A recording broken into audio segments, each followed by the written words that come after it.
Ba-dum, bum, ba-dum, bum, ba-dum, bum, ba-dum, ba-dum, bum, bum, bum, bum, ba-dum.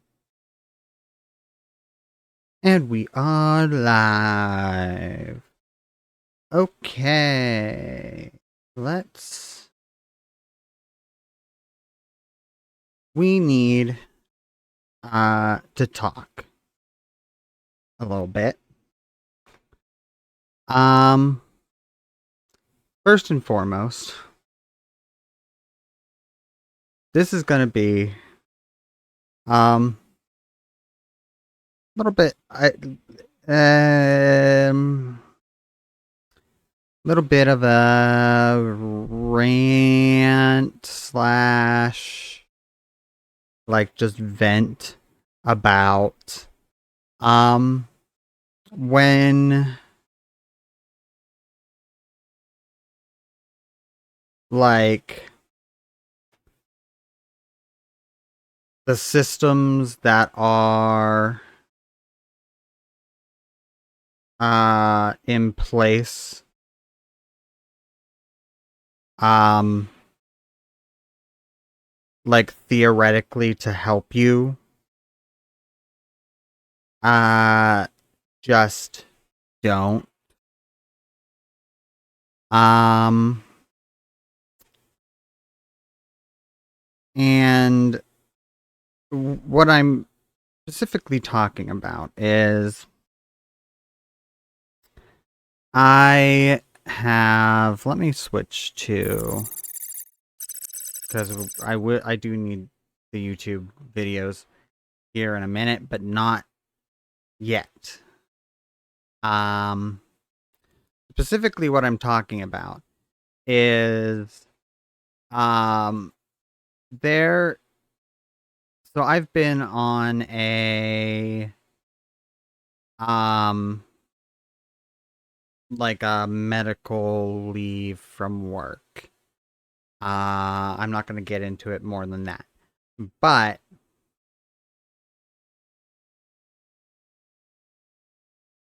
like I was trying to get it extended again, and then I like found out recently that um like they had closed the claim, but I had never gotten like a anything to say that like they had denied me like the extension.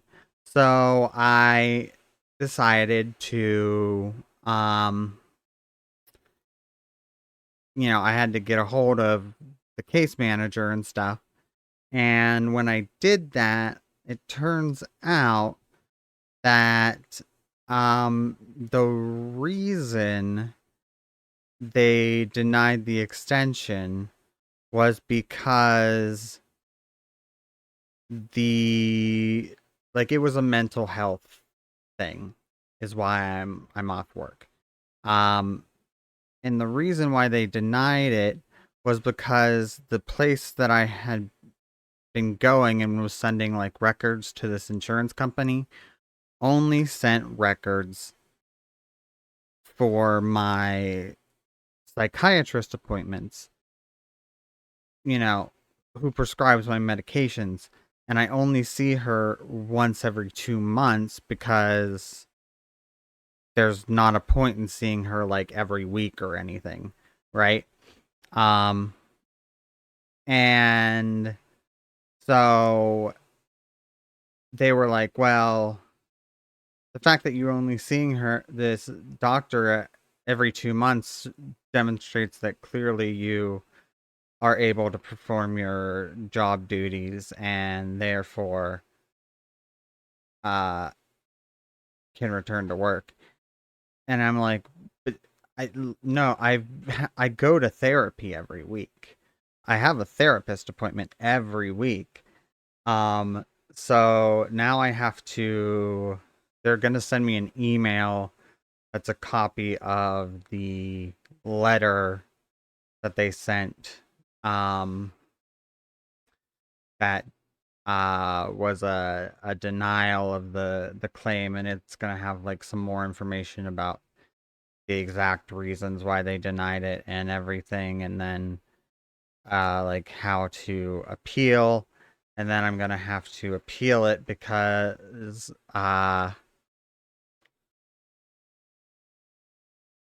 basically I need a place where I go for therapy and to get my mental health medications. I need them to actually send the like proof and like note therapist notes and stuff that show I've been going to therapy every week, which I knew the insurance company was going to need from the start, which is the frustrating part. And I tried to explain this to the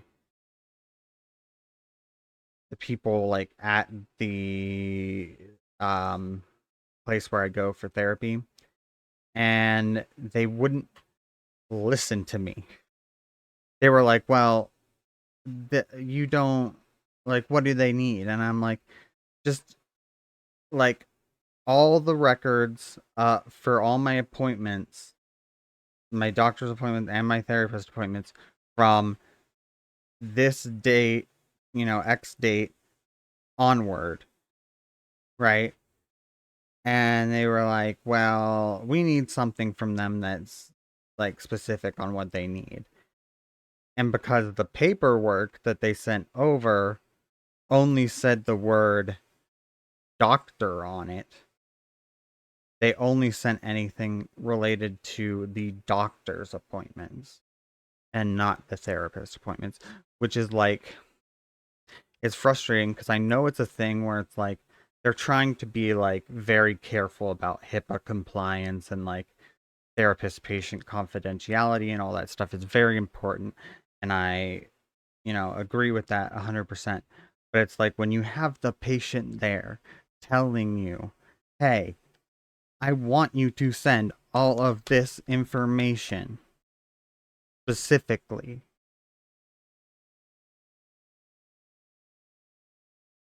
And then they're like, no, no, no, no, no. We're gonna send only what the paperwork that they send us says to send. And then it ends up like messing things up in the end, and you're like, uh, because like now I've been borrowing money from a family member, and I'm gonna have to keep borrowing money from a family member until I get this sorted out. Um, I'm also not really sure how it's all gonna play out when it comes to um my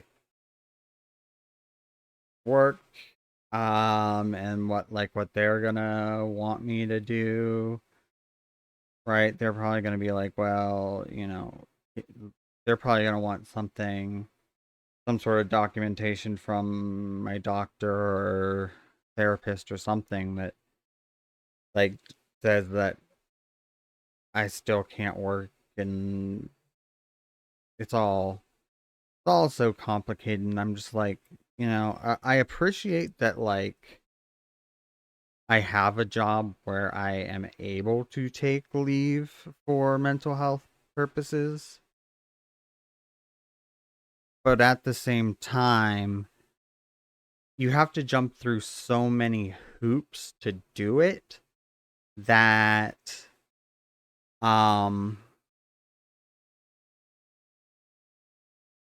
it's like it doesn't help your mental health to have to um do all these things. um what like especially like when I was at the very beginning of this whole thing, like I'm in the middle of a mental health crisis, and you're making me have to like handle all this paperwork and bullshit, and like being the go between my doctor's office and this insurance company because the case manager that's supposed to be doing that, like, can't be bothered to do their job. Um, and it was just like so overwhelming. And there were so many days where I'm just like, I just like wanted to lay in my bed and just cry because I was just like, I just can't handle all of this. I need someone to handle all of this for me because I am not able to handle all of this right now. Um, but so that's my little rant, my little frustration of the day. Um, and unfortunately, I'm gonna have to talk to my therapist about that tomorrow. I'm gonna have to spend part of my therapy session being like, hey, whatever paperwork I've got to sign with you to make sure that like all of my therapy notes since like September can be sent to this insurance company. I need to know uh how we do that. Let's make that happen. Um so that I can do this appeals process as smoothly as possible. Um and that's my plan there. And then I don't know. I'm not sure what will happen if they still deny it. I do not plan.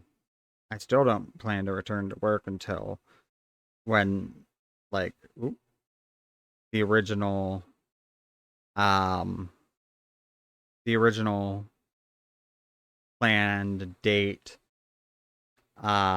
with my psychiatrist was and everything. Um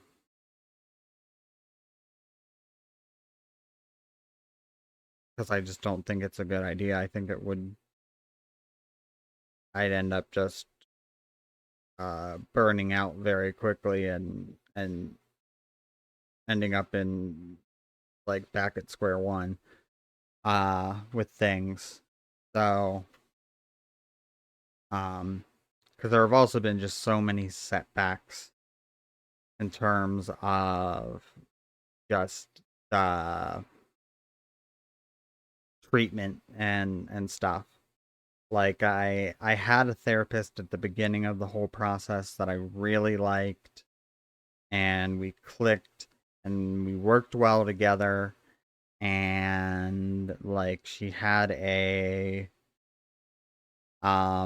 treatment style that worked really well for me, and um but she couldn't start seeing me every week or anything because um she was her hours were getting cut back, and so she was having to like having less time to see people. And so then I switched to a different therapist who I just immediately did not click with. I don't know why. She was a perfectly nice person. I just didn't like the way because it felt like all she would do would be like I would go in, I would talk to her about like what was bothering me, and then she would be like, "Oh, yes, that sounds hard. That sounds like it's difficult. I'm sorry that you have to deal with that." And I'm like, "That's great. I love the validation, but I can get that from my friends. I can get that from like people I'm close to. I don't need my therapist to be going, "Oh, that sounds hard." I need my therapist to be going, "Okay, I hear you. I hear the problem. Now, what are we going to do about it? How are we going to proceed? Is it, or like, helping me like process it in a way of like, is this really as big of a deal as it feels like it is? You know, those sorts of things instead of like, uh, yeah, that's a hard thing to be going through. I'm sorry you have to go through that. Um, and it's also was frustrating because I was like, originally the plan was I was going to go from like seeing a therapist every 2 weeks to seeing a therapist twice a week. And then when I switched to this second therapist, she was like, well, let me ask my supervisor about that. And then she came back to me and she's like, well, my supervisor told me we don't really do that unless people are actively in crisis. And I'm like, bitch, I am right now. Like, that's why I am here. Um, so then I switched to a third therapist who I saw for a week, and then I had to wait 3 weeks, take 3 weeks off before I could see him again because he was getting his like license. He was like newly graduating and he was getting his license approved. And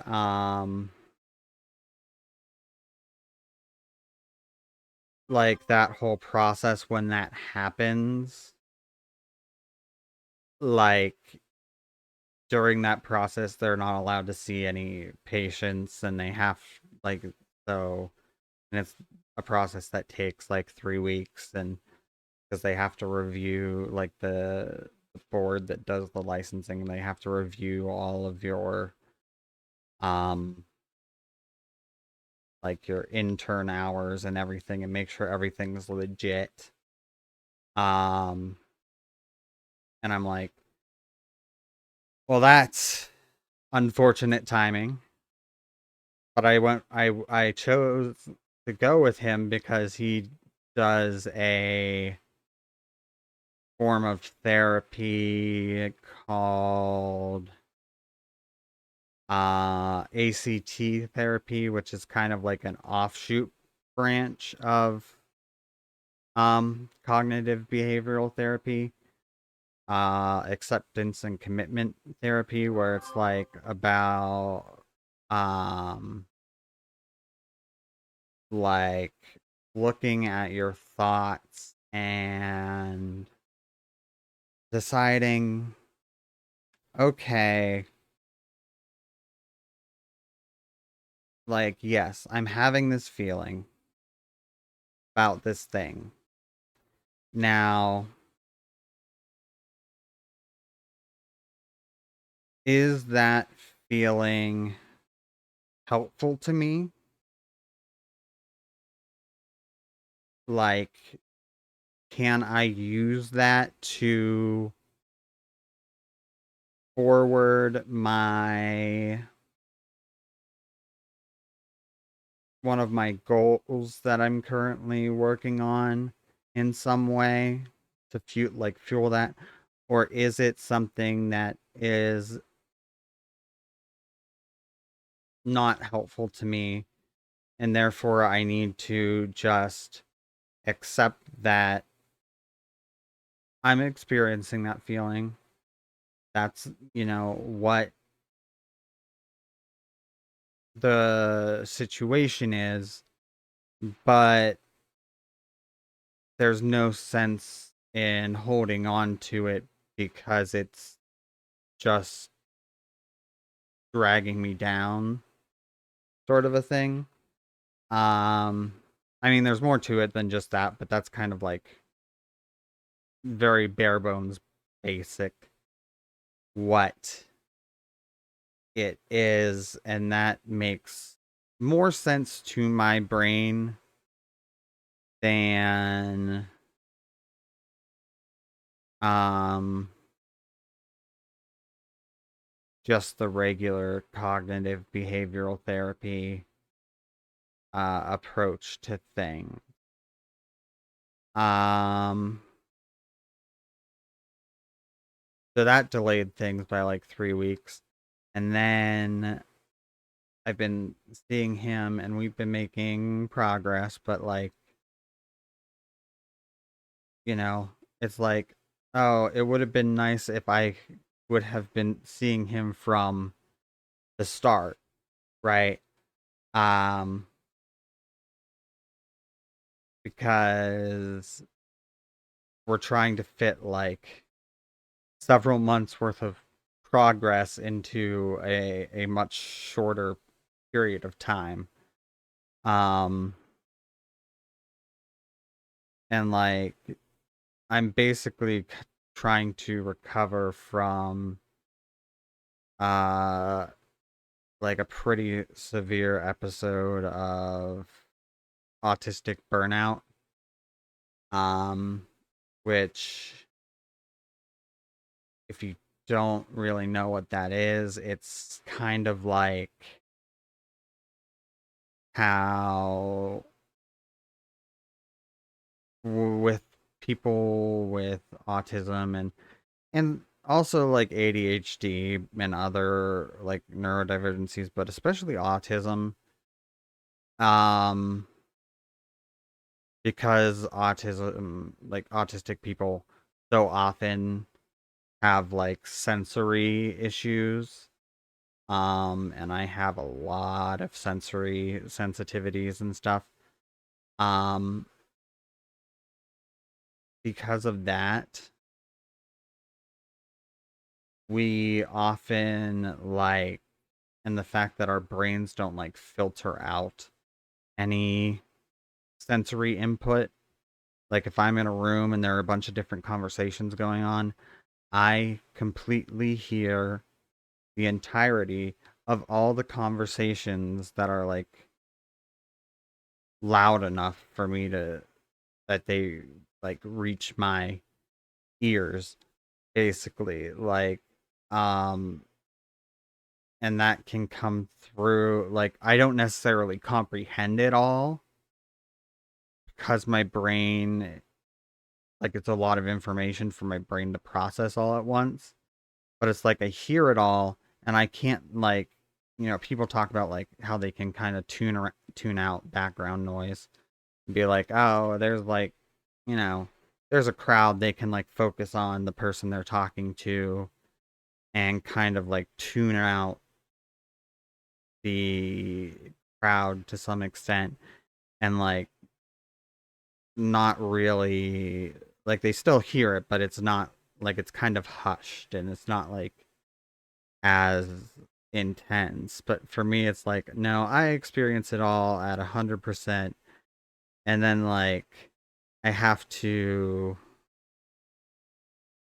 like my brain tries really hard to um process all the information, but sometimes it just ends up sounding like gibberish, like um a made up language, and that's not ideal, especially when you're trying to like working a job where you have to communicate with customers regularly and things of that nature. um it gets them like very tiring to have to deal with, plus like things like just like fluorescent lighting and stuff like that just like are overwhelming to my senses and stuff. And like of course that's what I had, like all the lights are at work are like fluorescent lights and things like that. And I um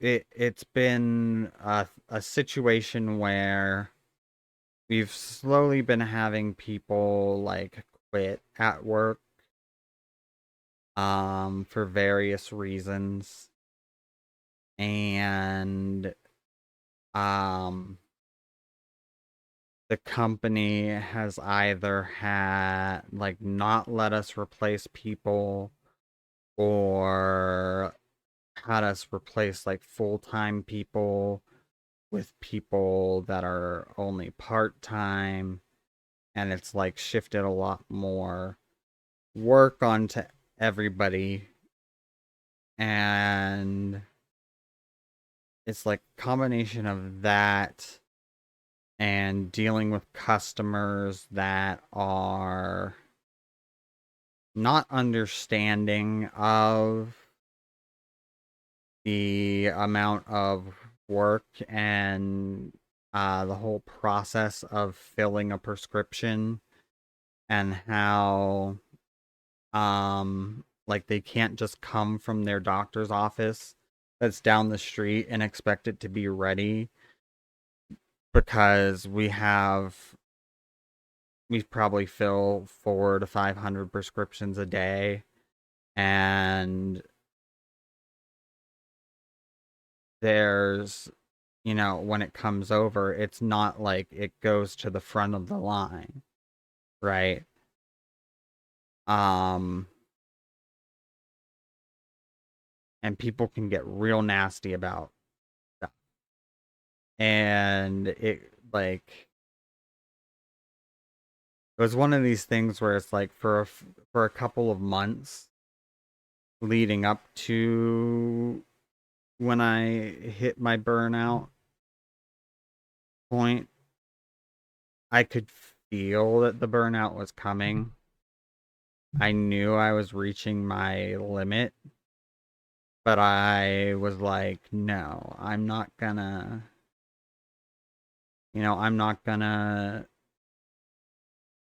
reduce my hours.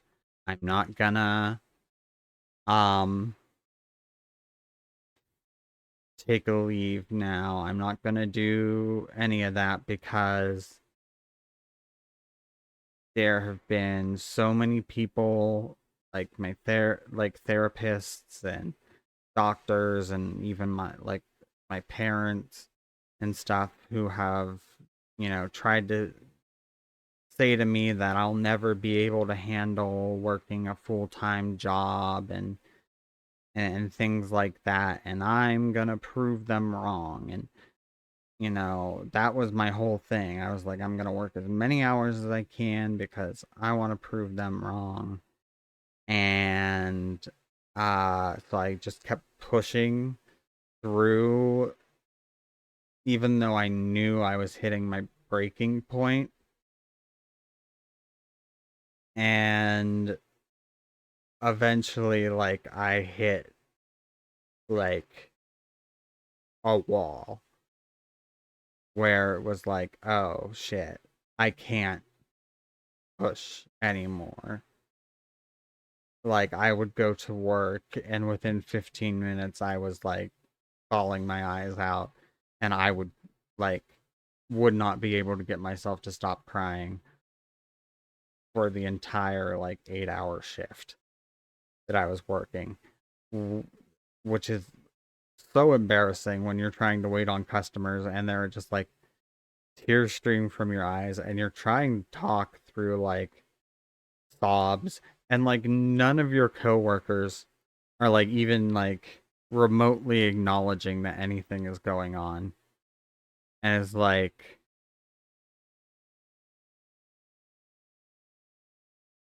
after that happened for a couple of days, I was like, okay, I can't keep going like this. This is not sustainable. I need to, you know, take a break for my mental health, because I knew I had burnt out at that point. And so that's what I did. And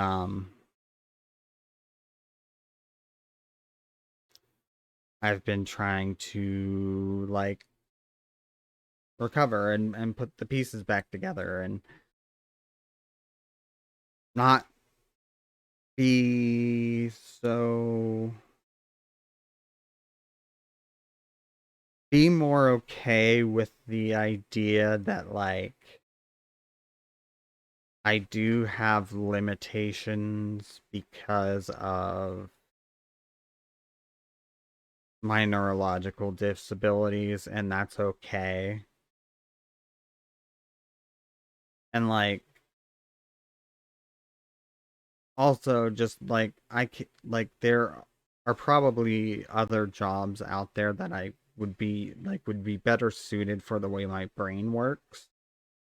Um it's just a matter of finding those jobs, or like doing creative work is one of the things that like I know I could work well over 40 hours a week doing creative work and not feel burnout. I mean, I would probably burn out eventually, just because anyone working at that rate would burn out eventually. Um, but compared to doing something that doesn't have any creative element to it, um, it would be like though, or like something that has like a high amount of, I don't even want to necessarily say something that has a higher amount of like interaction with other people, because like I think I would be able to handle um like interacting with a busy chat just fine, you know, if I ever get to that point. um I mean, I know it's a little bit different because it's like, oh, they're anonymous names on a screen, and like I don't really know their faces and blah blah blah. But like it's still like, you know, having to interact with other people. Um but um I mean, yeah, it is different than how like when I'm waiting on a customer in the pharmacy and they're yelling in my face because I don't have their pain medication ready, and they've been waiting for an hour, and it's like I get it. I'm sorry, but I can't, like we're doing our best, and standing there yelling at me is just going to like prevent me from being able to do anything else, so that, or like keep the line moving, or work on other stuff so that people can actually like be able to count your medication, right? So the longer you stand here and fight with me over like it being ridiculous that you have to wait this long, the longer you're really making it take. But people don't understand that. And what really is frustrating is when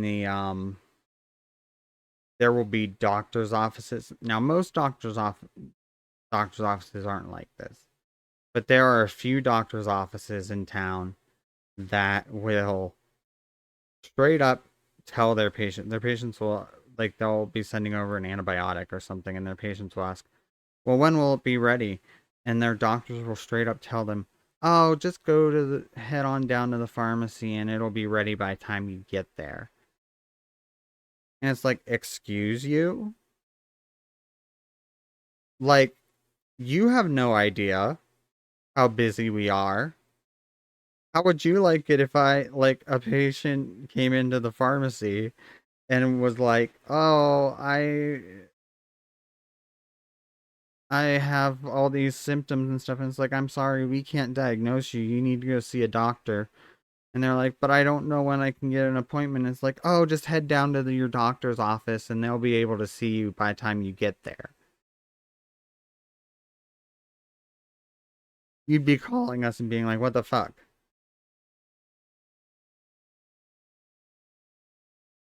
You know? But like, we're the like weird middleman between doctors' offices and insurance companies too. So it's like the doctor will prescribe something, the insurance will deny it, it'll need a prior authorization, and then the patient will come in. And like, I've been surprised at the number of people that don't even know what a prior authorization is. And I'll be like, "Oh, I'm sorry, you're like, it needs a prior authorization, so we sent that over to your doctor's office, and they will have to uh contact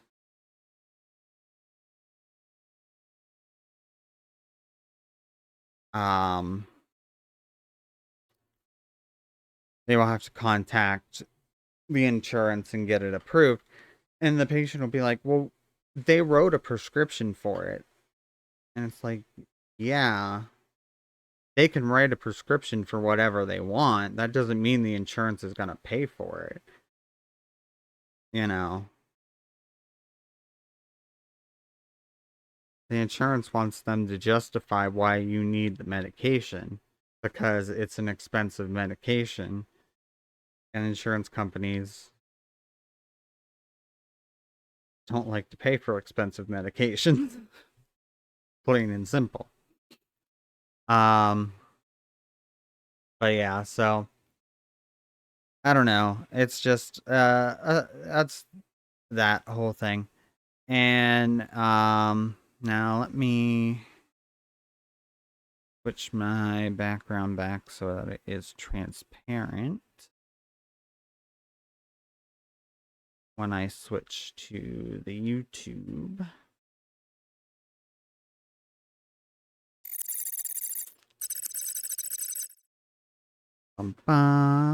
There we go. Okay. Now, the other thing I wanted to talk about is Star Wars Episode 1, The Phantom Menace, is a bad movie. Uh, not because of things like the pod racing. Pod racing's actually pretty cool. I mean, Darth Maul is obviously great. Um, and uh, I mean, Watto is problematic. He's a Jewish stereotype, but and people can feel however they want to feel about the Gungans. Whatever. They're a goofy alien race. That's kind of annoying, but like the whole point of them is to be something for the kids, right? So, I mean, what are you gonna do? But the reason why Star Wars Episode 1, Phantom Menace, is a bad movie is because it lacks all of the context for the opening scene that makes the opening scene good. And I'm going to show you these 3 shorts. This guy, he usually does like little comedic sketches about like actual history, but someone had asked him to explain what's going on politically at the beginning of Star Wars Episode 1. And so he did like a 3-part thing, and then now he's like doing like what's going on politically in Star Wars Episode 2.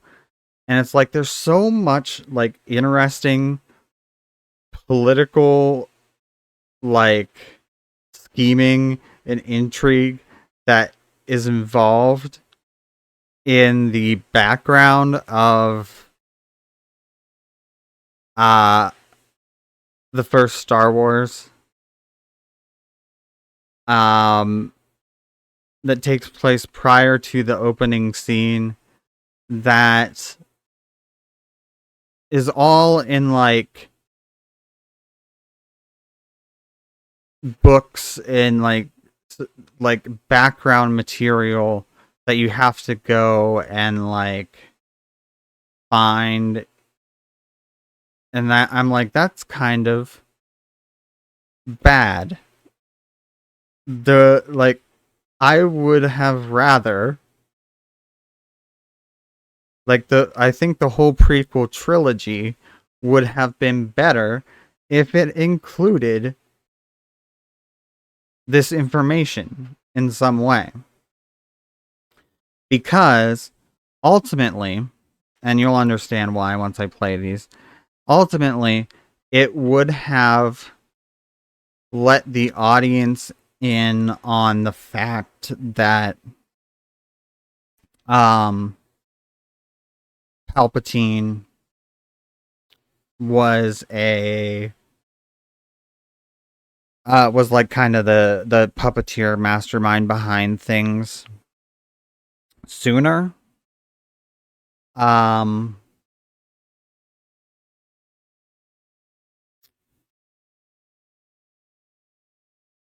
and I don't think, because like in the original trilogy, the whole reveal that Darth Vader is Luke's father is like like this big like revelation, and it's crazy, and you're like, oh my goodness, how could that possibly be? Um, but in the prequel trilogy, like ultimately the fact that like Palpatine is Darth Sidious, like it's like okay, by the time they like fully reveal it, it's like okay, we kind of like had figured that out, but also like for most of the first 2 movies there was like no indication that that was the case, and like it it's not like a satisfying reveal in any way, um in my opinion. So I feel like if you would have let people in on the fact that Palpatine was Sidious earlier on in the trilogy, and just uh like give the audience the information but not the characters, right? Um and then you like watch as the Jedi fumble the bag when it comes to putting together the pieces of um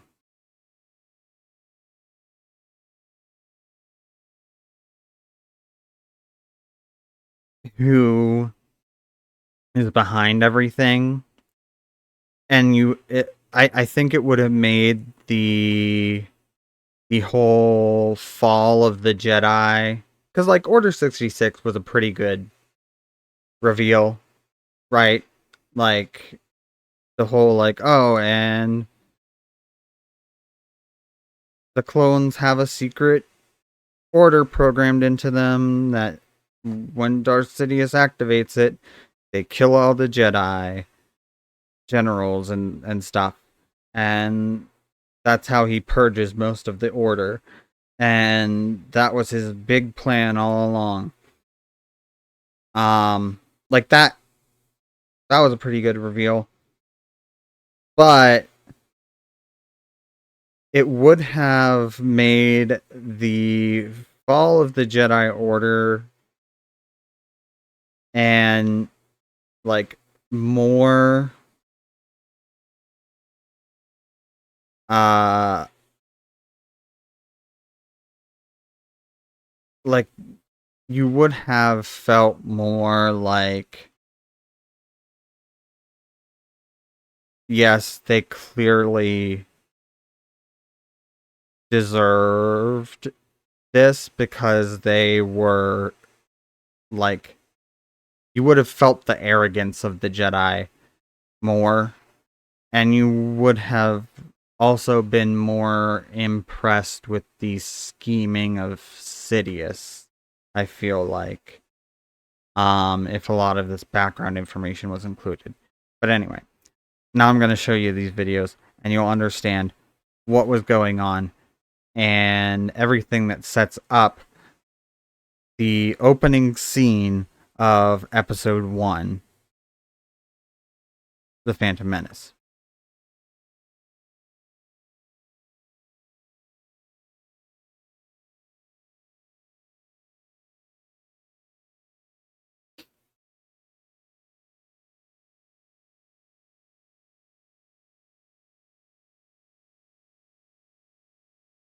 Mhm.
Yes.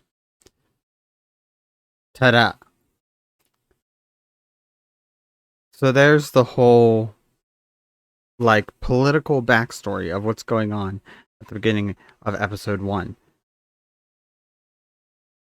Palpatine uses a terrorist cell and his connections in the Senate to position uh, Newt Gunray as the um, head of the Trade Federation by killing all of the other Trade Federation officials. Um, and then he basically has Newt Gunray in his pocket. He gets the Trade Federation their droid army because the attack on the Trade Federation officials, it's like, well, clearly the Jedi aren't like good enough at keeping peace in the galaxy that they can defend us. And then uh he sets up also uses the terrorist cell to set up the current chancellor of the Senate like as a corruption so that he can then later like in episode 2 be elected chancellor himself and get like all these emergency powers, which is what eventually lets him become emperor. And the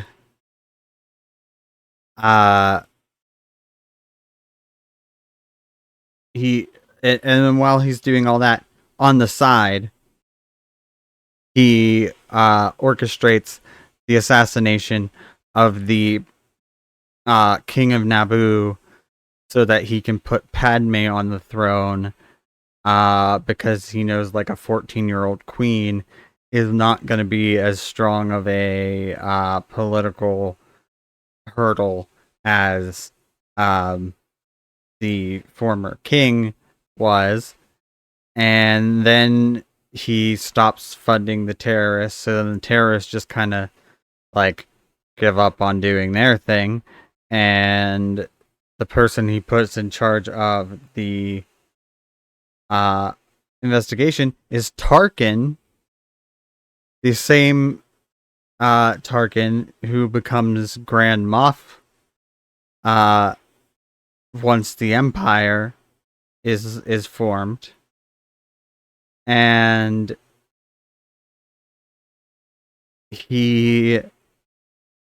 Tarkin just kind of like, oh, this whole assassination investigation into like what happened with the who sabotaged the battle droids of the Trade Federation to like kill all the Trade Federation officials.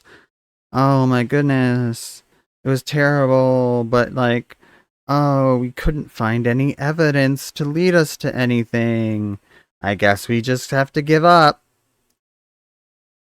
And positions all of that, has instituted taxes on the free trading lanes that allowed the Trade Federation to become rich in the first place.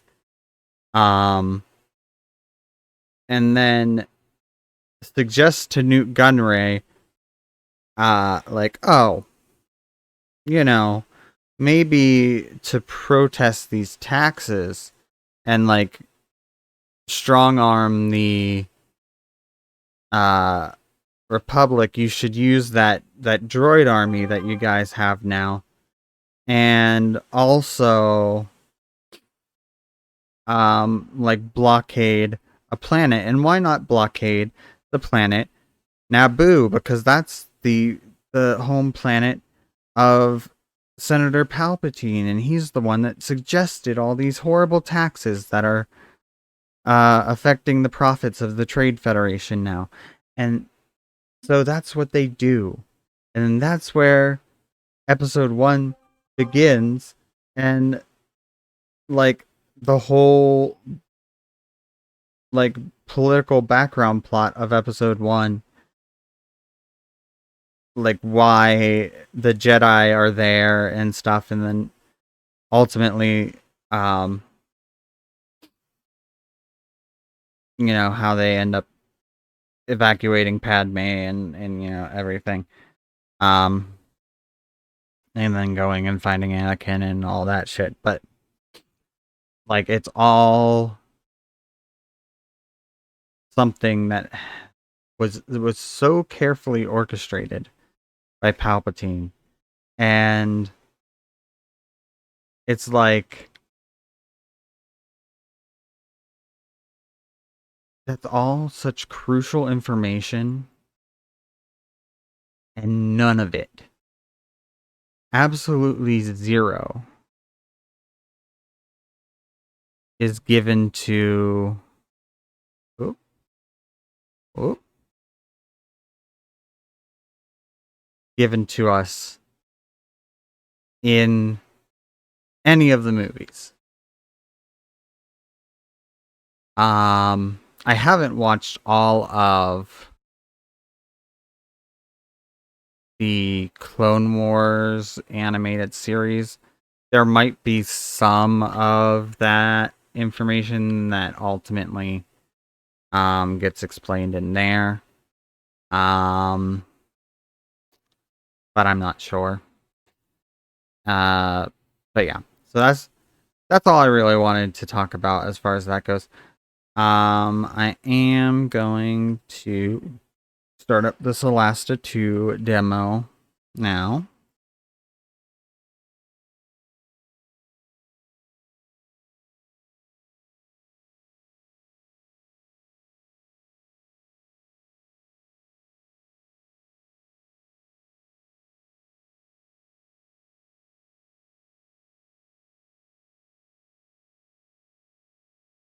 Build that out. See, I played a decent bit of the first one. I don't think I ever finished a full playthrough of the first game, and I'm not sure how long this demo is. I just saw that it was live today. It takes like it's the most faithful of the 5th edition D&D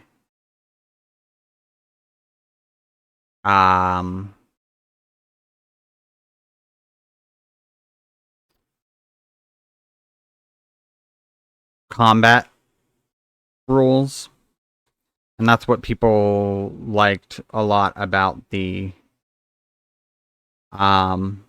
first game. I know they've put more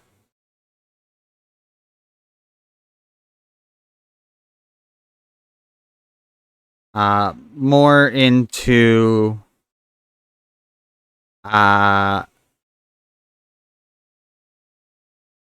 the like story production and stuff on this one, but they've also like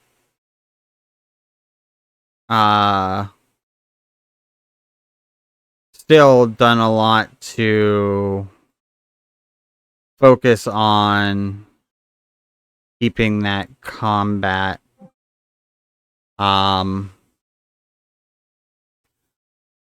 like a big focus of the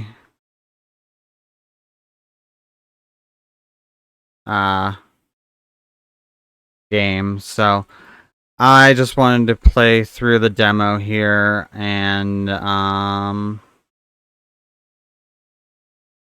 to kind of check out and see what it is like. See what there is to see in the demo.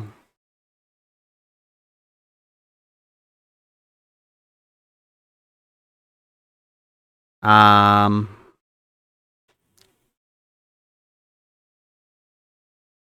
obviously,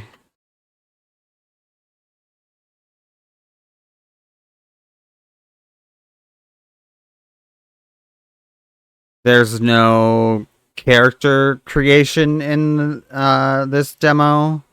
It's just you get like a party of 4 uh pre-made characters, um who are,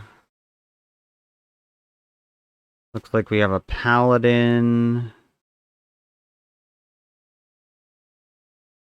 um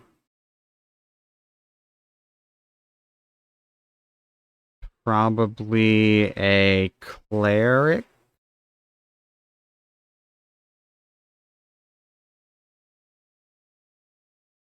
a sorcerer, and then like a rogue. Um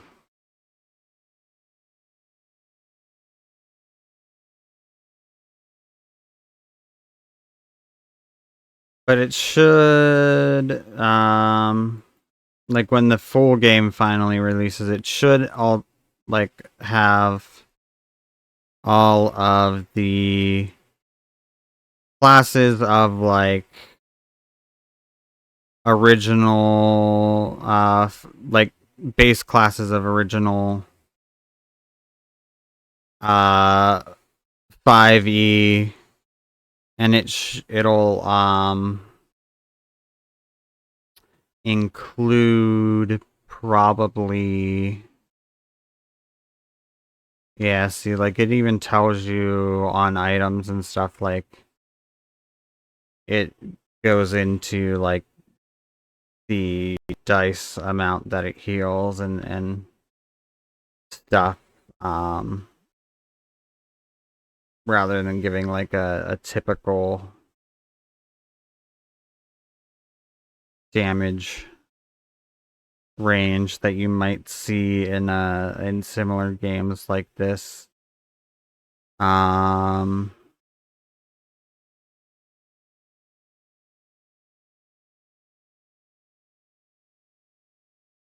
and oh,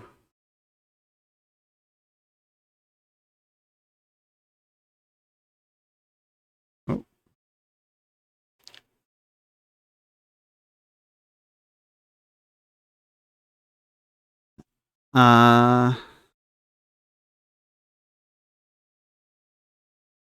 what else was I gonna say about this game?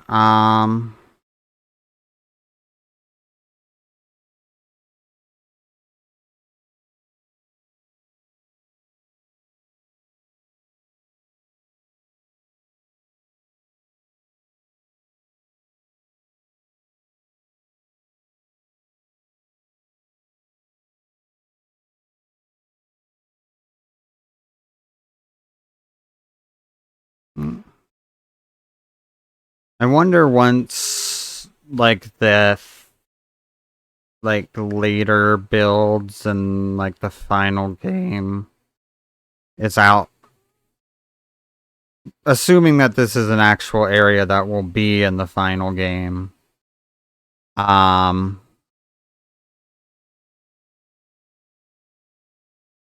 I wonder how much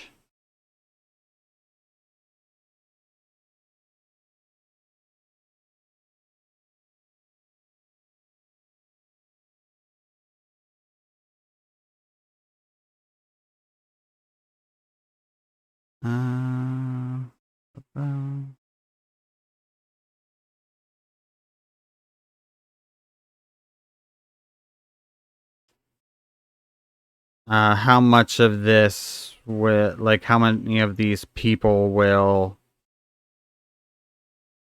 you be able to talk to, because it seems like there are only a very few that you're able to actually interact with in this demo. Um,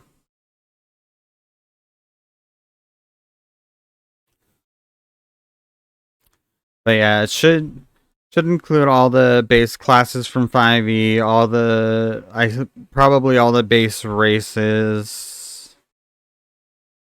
I think everything basically that they had by the time that they finished, like with all the DLC for Solasta 1, will I think they're planning to have at launch in this, plus like one or two additional like homebrew subclasses per um class, which is pretty cool.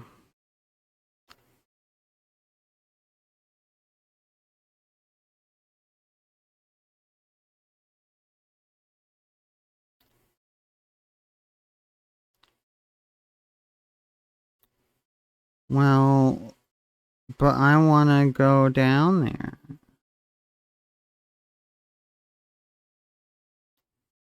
Okay, quest log. Find Ellie and talk to her. And find the missing Fisher Bolt.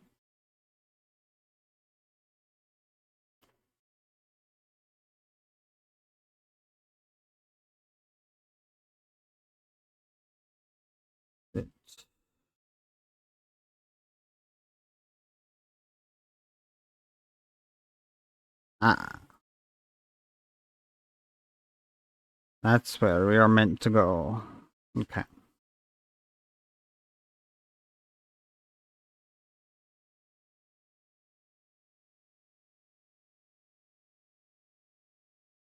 Hold on.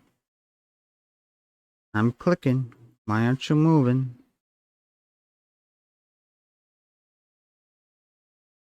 Oh boy.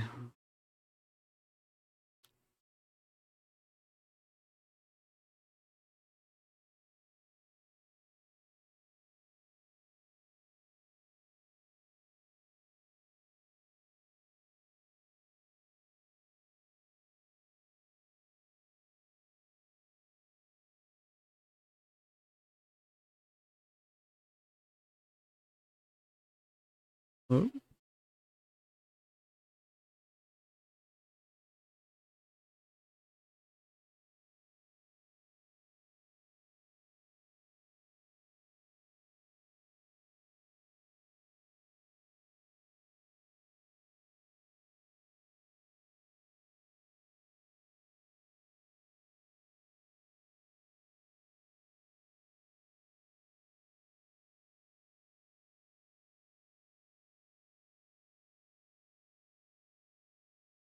Okay. There it is. I'm like, it showed me that there was something locked.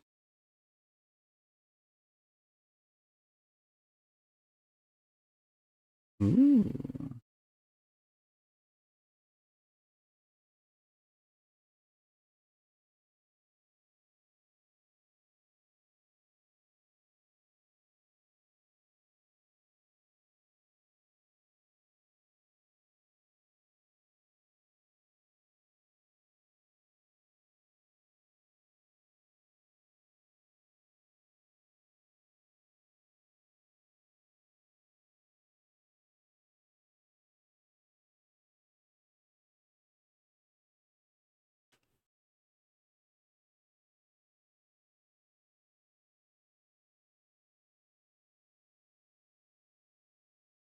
Um,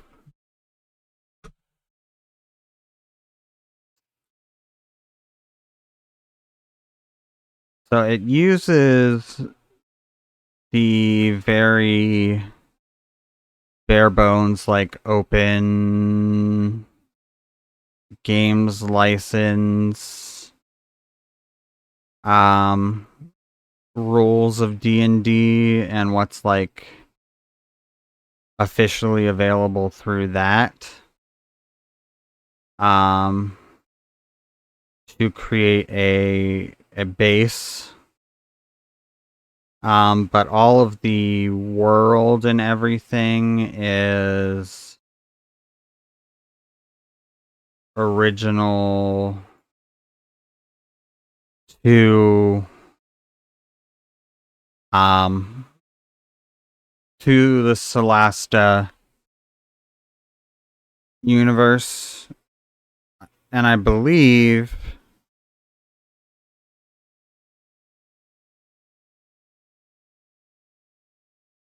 as far as I know, um this takes place in the same universe as the first Solasta game. I don't think they've said anything about it being like a different um like homebrew universe. And then I hope the thing that was really cool about the first game was that people could create their own like levels or even cut like combat encounters or like even like full custom campaigns that you could play through. And I'm hoping that's still going to be possible in this game. Um because just from like this area, like they've definitely improved upon not just the graphics but like everything in the first game felt very much like you were in a square box kind of level to some extent. Um and you had like everything was built like inside of a like box basically, and this feels a little more open and less like that. And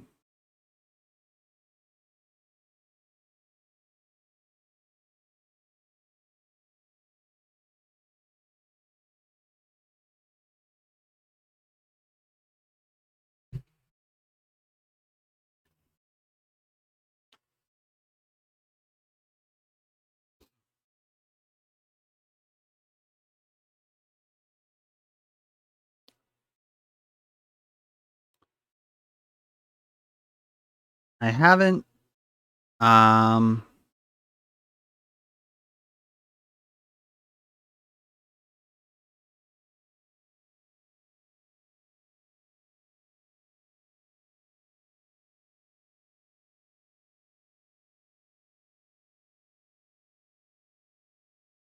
I haven't uh-oh, did we hmm?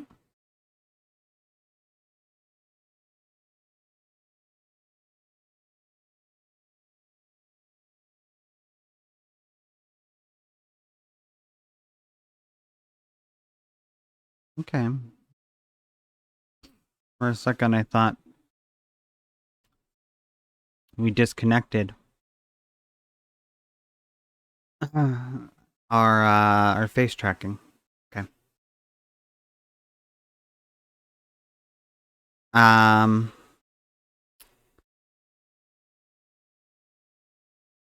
I haven't played any like CRPGs on stream yet.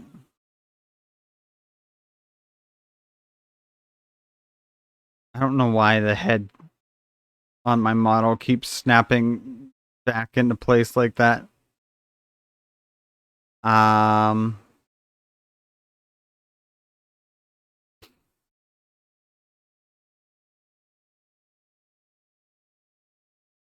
but I do love CRPGs. Um I've played like everything from like the old Baldur's Gate games and like Icewind Dale, um Temple of Elemental Evil. I've played some of all the way to um like the newer stuff like the Divinity Original Sin games, Pillars of Eternity, um and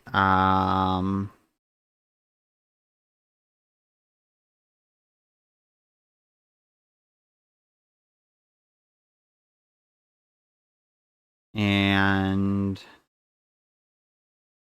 um Baldur's Gate 3, of course, I played. I still haven't done a Dark Urge playthrough in Baldur's Gate 3. I've started one several times, but like I want like for my Dark Urge playthrough, I'm planning on doing like a heavily modded playthrough and I have just like it's like every time I have started up the playthrough, I've gotten like either caught up in playing like a new game that I want to play, and then like a patch comes out and it's like, oh, I've got to update all my mods and stuff so the save doesn't break. Or the other thing that would happen would be um like I'd be like, okay, like patch 7 came out and I'm like, okay, like that is like the final major patch. I should be able to update all my mods and then be good to like do a playthrough of Baldur's Gate 3 and not have to worry about like any major updates breaking mods and stuff anymore. And then uh Larian's like, actually, I know you were thinking that we were done with this game, but actually we have one more major update planned for you. That's going to add one new subclass for all of the classes in the game. And so now I'm like, well, I gotta wait till patch 8 comes out and they completely like are done with that, because otherwise um I'm just gonna have to update all of my mods when that patch comes out. And I know they did a stress test for it recently, but I don't think they've released like actually released the patch yet. Um but I'm not sure.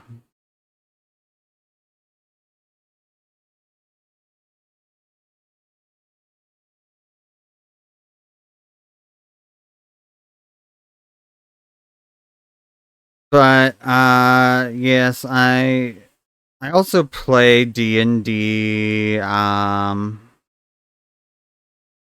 regularly. I have a group that I play with. Um we don't stream our games or anything, but we we play D&D once a week together. Me and my some friends over Discord, and um, they let's see, who would we want? Probably you.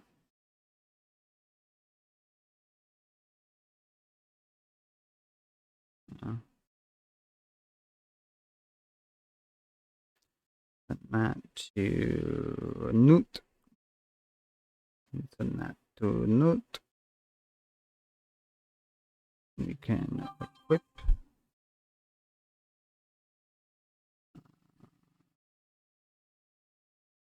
And equip.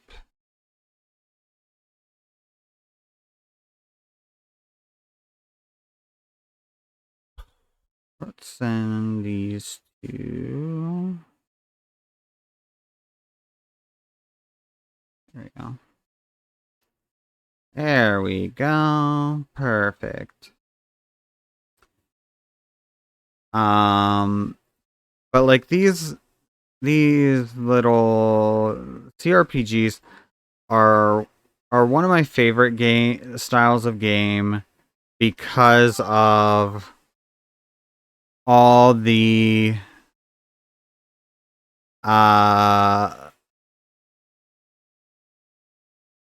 character customization, but also micromanaging bullshit you have to do. I love having to uh handle uh people like character inventories. I love having to um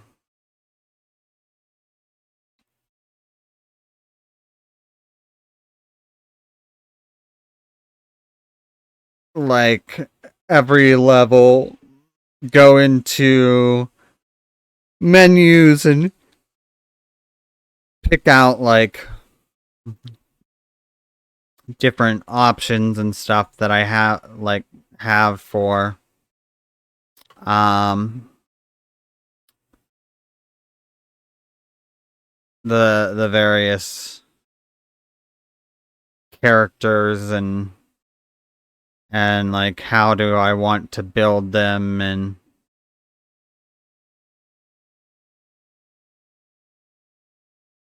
um but which I the best games for that, for like micromanaging stuff, I feel like, because like Baldur's Gate 3 and like the first Solasta and stuff, being that they use oh shit, we gotta fight some crabs. Yeah, turn-based combat. I know how turn-based combat works. And it looks like still uses a grid, which makes sense. Um, yeah, um,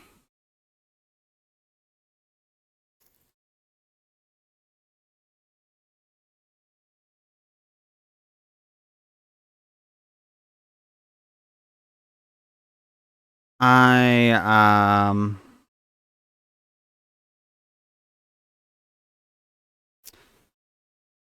being that like Solasta and like Baldur's Gate 3 and stuff are based in D&D 5e, they aren't like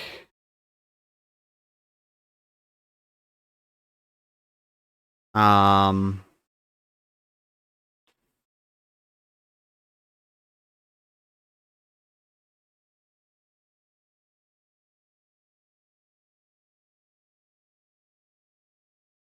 super like heavy in the amount of like micromanaging and choices and stuff you have to make. Um, when you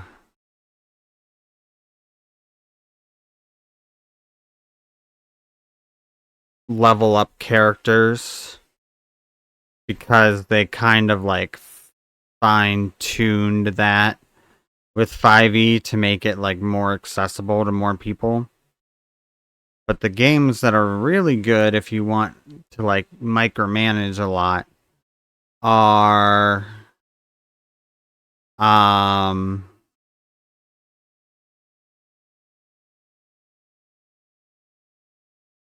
okay, rude, are the Pathfinder games from Alcat. Those Pathfinder is a very um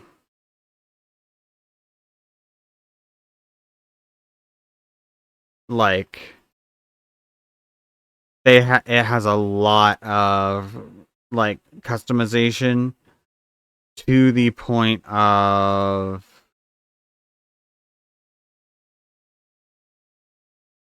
being excessive at times.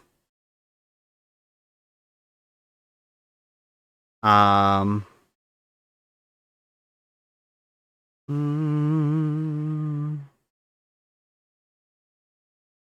I think I really need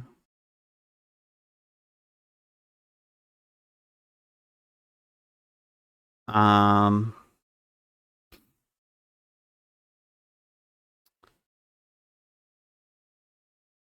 like there will be times when I play like Kingmaker or Wrath of the Righteous and I just straight up look up a guide on like okay, what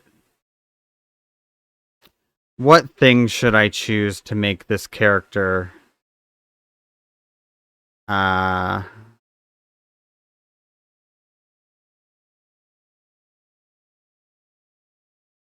like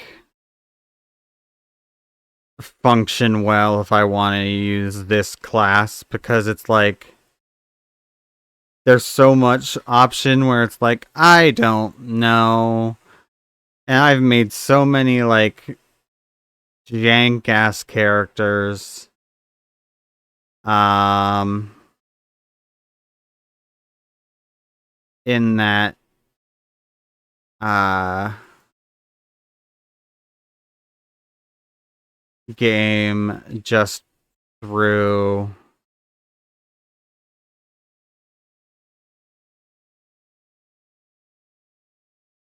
um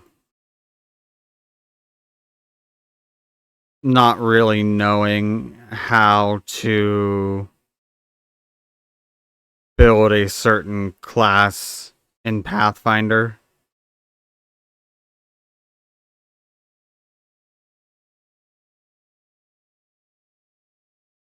And I have the ADHD problem of like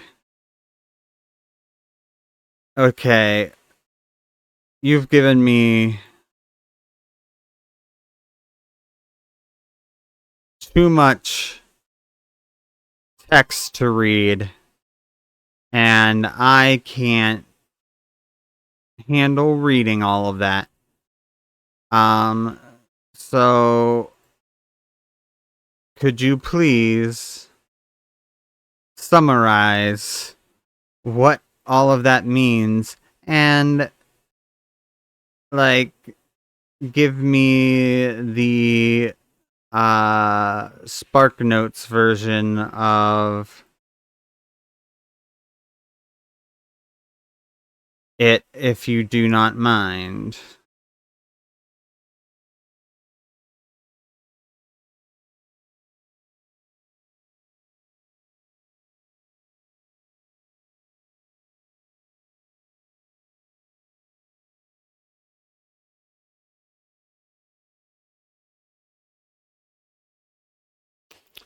Is this? Yeah, that's the last crab we gotta kill. It's just being stubborn.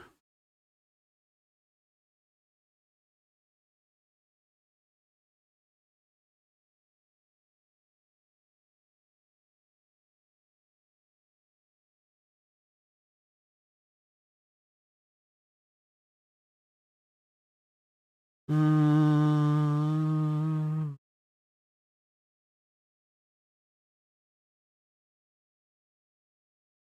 Ah, so we're searching along here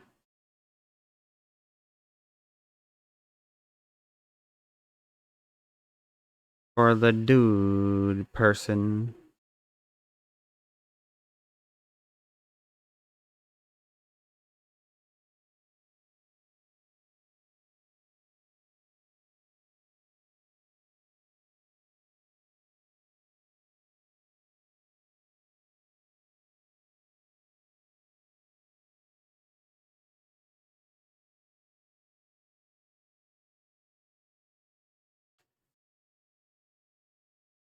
But in my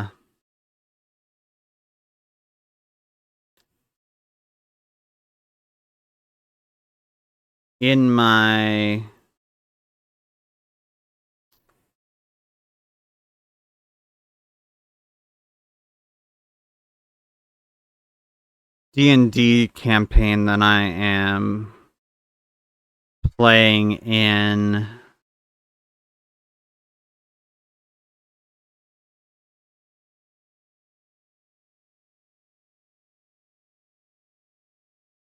um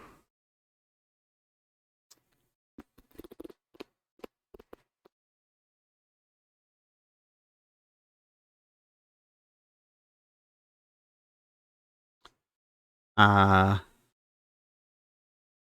it's like in a homebrew setting, and the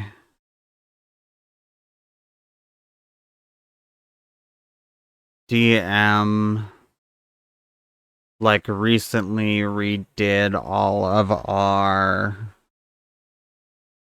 um racial features. Um and he gave the race that I'm playing like a little bit, in my opinion, a little bit of a busted ability. I have a feeling it might get nerfed at some point. Um but basically um for a number of times equal to my proficiency modifier, which is currently +3, um, per long rest, I can, um, like, apply poison damage to, like, any one of my attacks, including, um,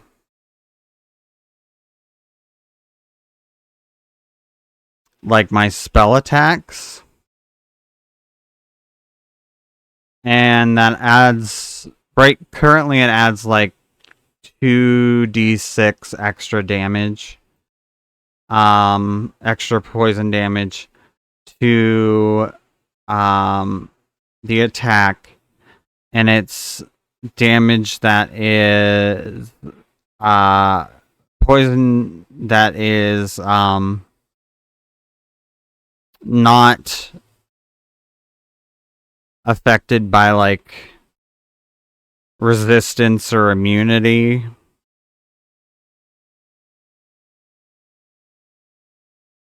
Um, and the way I've built my character, they have 5 levels we're playing with the 2024 rules, and they have 5 levels in Bard, and then I just took 1 level in Fighter, which has given me both the. Ooh. Nope, that's not what I want. What button is the sneaky button? Review tutorial.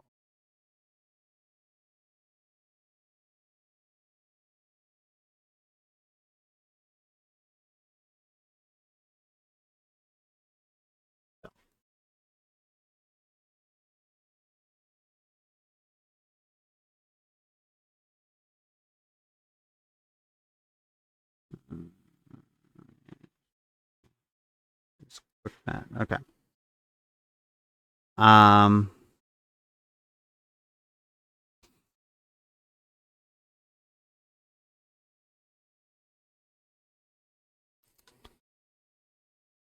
and I have a magical. So I got a fighting style. So I took archery because my main weapon is a magical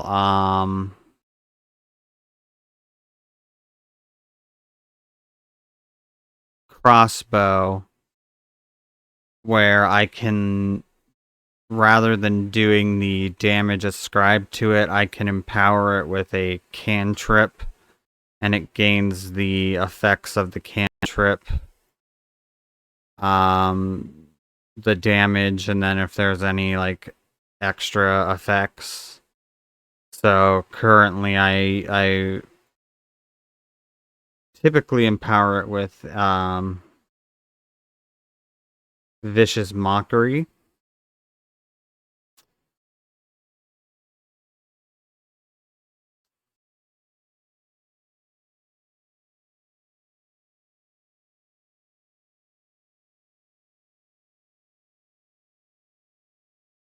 Um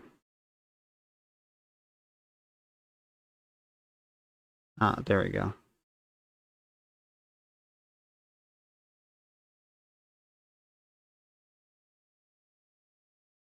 Um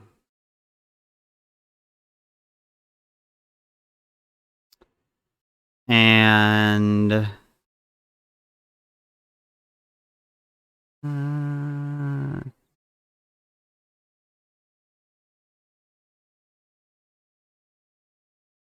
no, we probably don't. Just do, actually, just do that.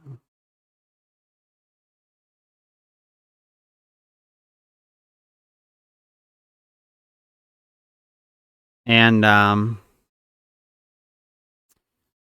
I also got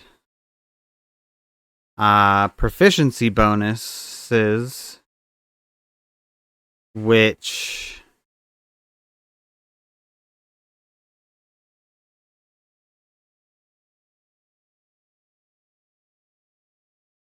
um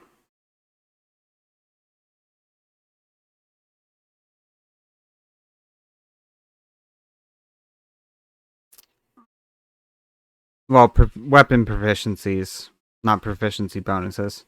Sorry. And in 2024 D&D, having proficiencies in a weapon give them like um where they apply special status effects. Each weapon has like a special status effect tied to it. Um,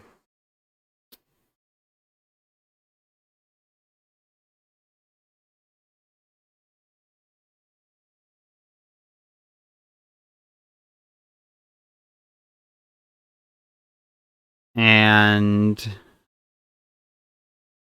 I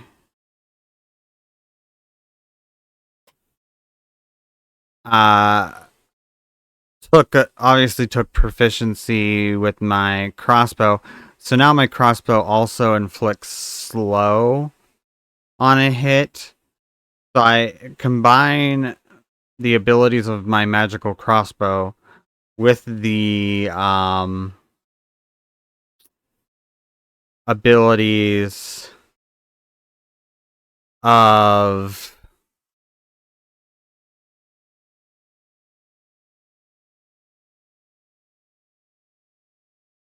my um like my species racial abilities. Um and I have created a somewhat broken um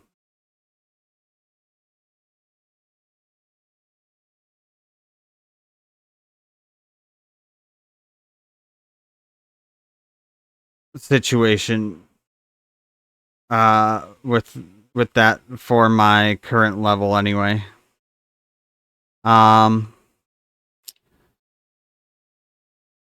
the one thing I will say though is, well, god damn it,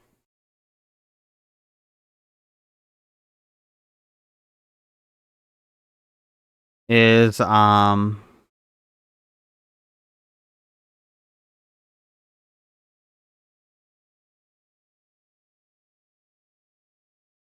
the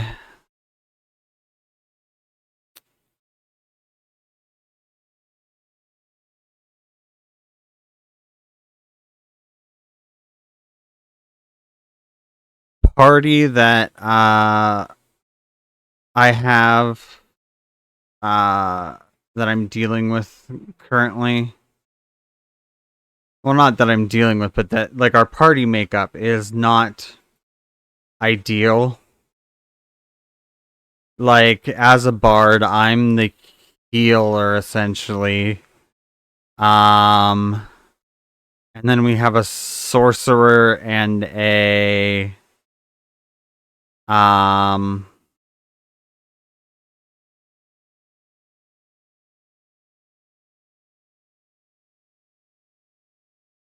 and a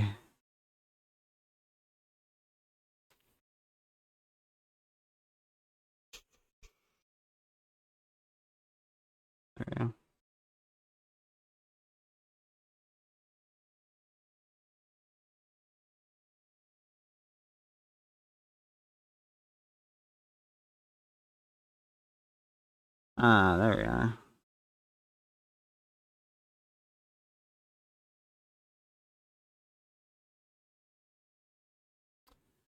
Um a monk. I was trying to think. I was like, what's the class of the last character? Monk. Those are not, like, we don't have a tanky class to soak up damage. And I'm not the best class for healing, really. Um,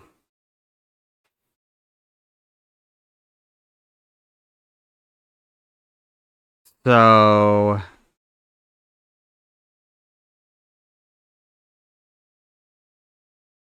um,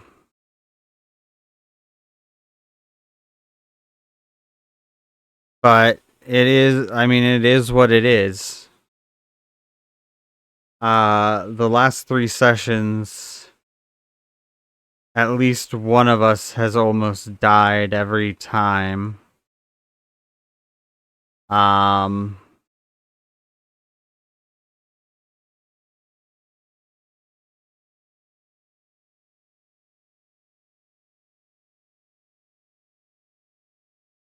last session, it was almost a total party kill. We were fighting a um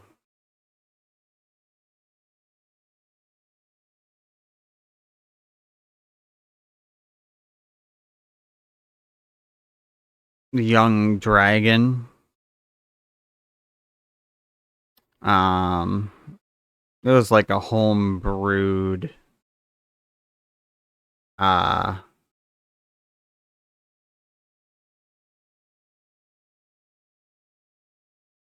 version of a dragon, but I think it was just like essentially a reskinned stat block for the most part.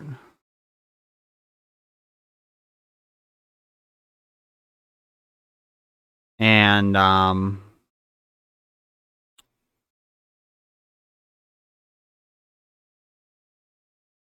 ouch. And uh it came down to a turn where it was me. I was the last one standing. The other two players were both unconscious. And it was like the choice between, do I try and do enough damage to finish it off because I knew it was like pretty hurt, or do I simply um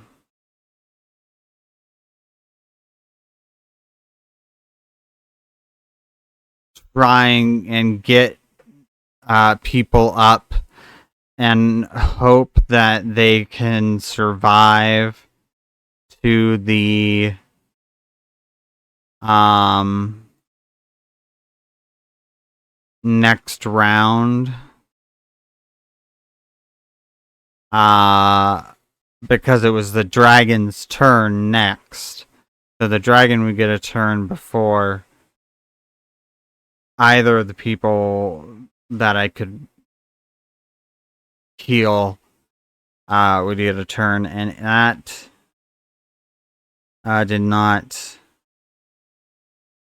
end up uh, being. What's this?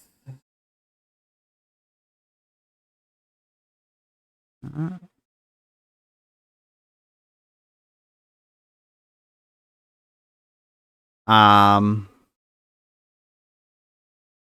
and that was like a really tough decision because the strongest spells I had were like a third level Cloud of Daggers or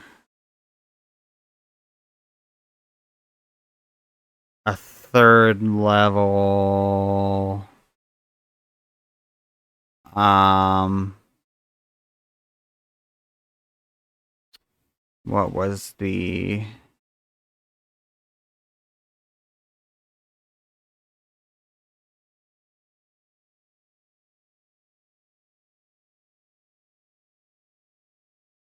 spell? I don't remember the name of the spell, but it um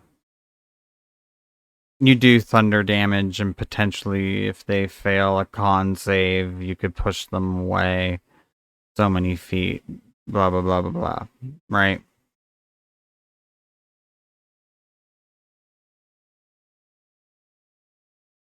Um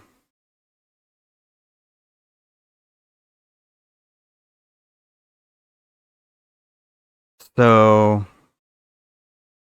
those were my options, and I was like looking, I'm like, give me a minute. I gotta try and figure something out, and I'm like opening an extra tab in my browser and like looking up, okay, what's the average damage that this one would do with the number of dice it gets, and I'm like, okay, what's the average damage that this one would do? with that number of dice, and I'm like, neither of those is a very big number. But I don't think that we'll be able to last until uh the next round. So I was just like, well,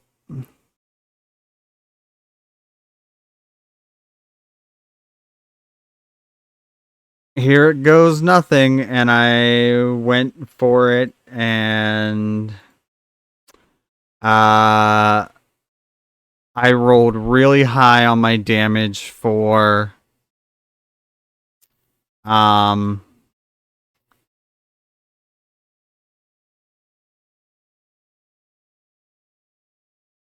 the um Cloud of Daggers. I rolled like a 21 for my damage on that. And uh then I rolled that's when luckily I have a DM that's like, he may have almost killed us 3 sessions in a row, but he's nice in that he um will tell us, be kind of like, oh, by the way, remember you have this thing that you can use, and it's like, oh, okay, because we're all still kind of like learning our characters, especially me, because I came into the campaign late, so I came in as a level 5 character. And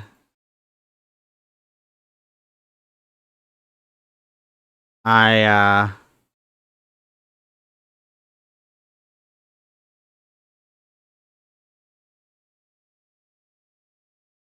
I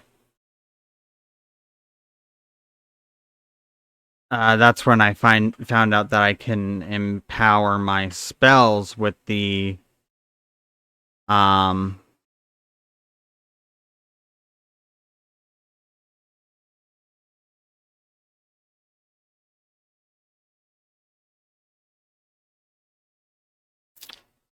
poison damage.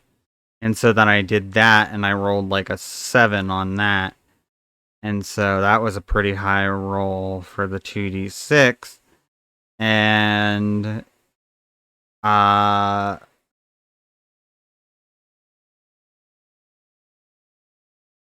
the dragon only had um 25 hit points left, so I just barely managed to kill this dragon. And then uh just for shits and giggles, we rolled to see if the dragon would have gotten its breath weapon back the next turn, which was what was like really screwing us over. And the answer was absolutely yes, it would have. And so our uh party probably would have been completely wiped if I would have just chosen to heal people instead of um attacking.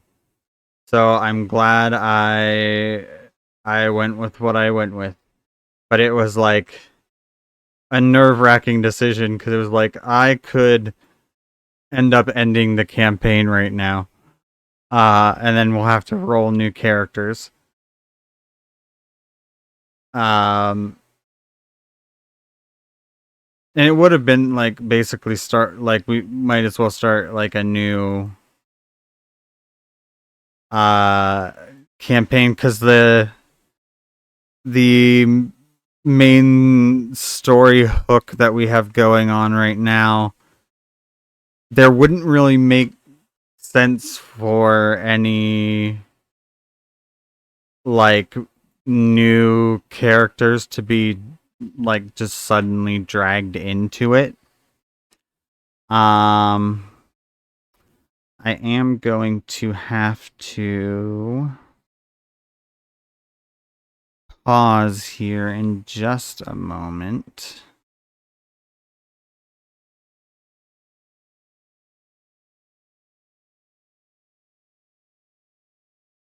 Um because it is 3 o'clock my time, and that means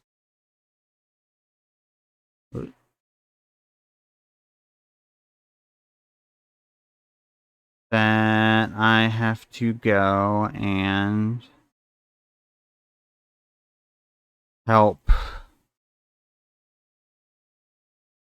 uh put our dogs out here. Well, a couple of them. Um ones that aren't able to hold it as long. Um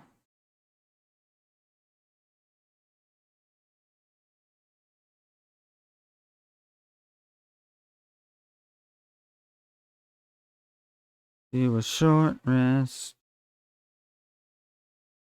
Uh,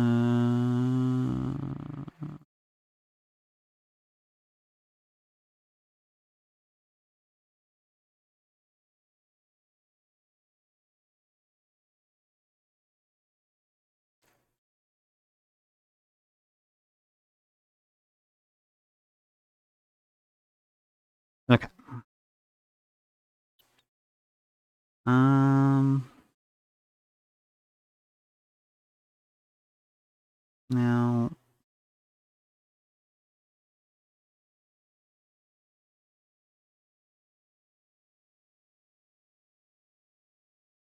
hmm.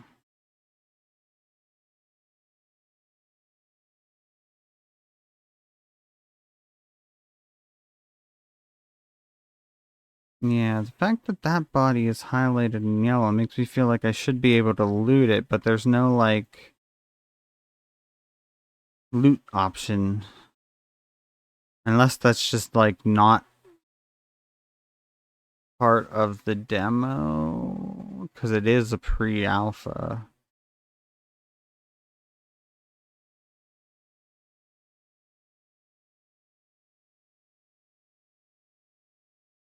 Hmm.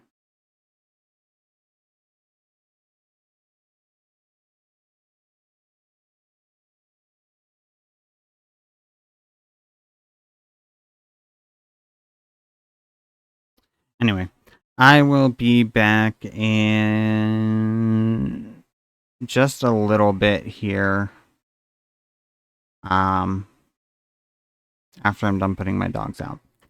And then we will finish up this demo, and depending on what time it is, possibly move on to playing a little bit of Avowed. Um, Maybe not. Kind of depends. Um, but yeah, that's the general plan.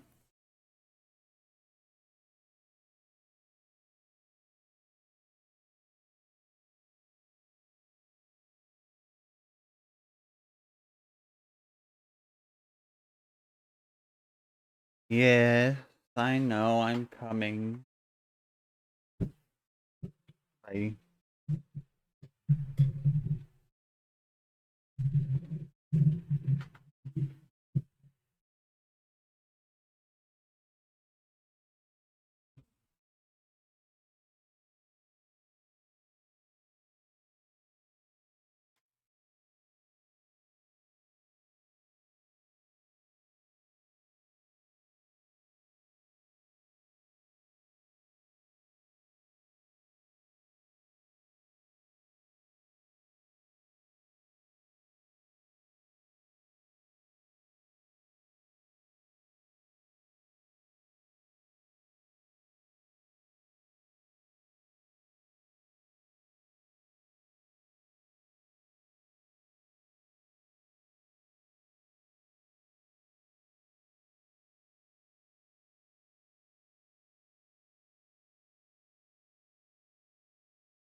Whoop.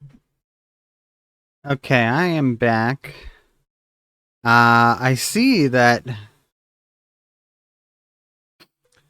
I stopped a V-bridger before I left because typically what that does is um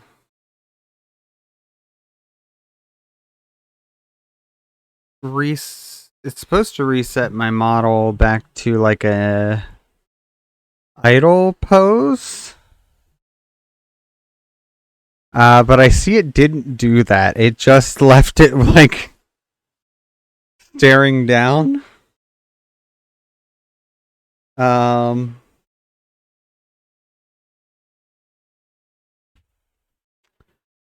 because it kind of like freaks out a little bit when I get in and out of the chair. Uh but we're gonna restart that and just kind of fix that problem here anyway, so give me a second.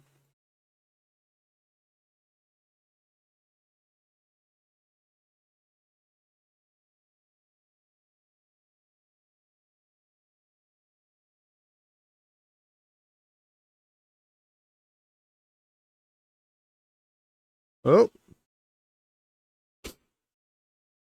you okay? You okay there, V-Bridger? V-Bridger is stuttering a little bit. That's why my head keeps snapping around, probably. Let me try. Because I think I have. Unless something got reset. Oop. And VTube Studio.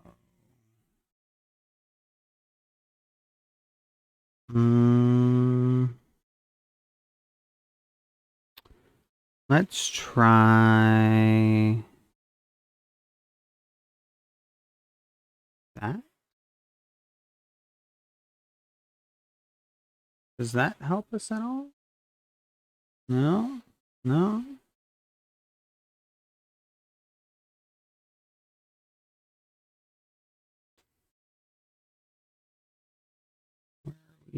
Are we having something getting used too much? Where are we at?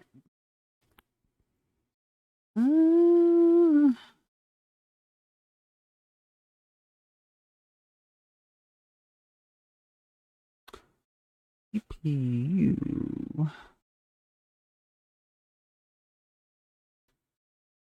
is working a little bit hard. That could be it. The thing that's kind of interesting,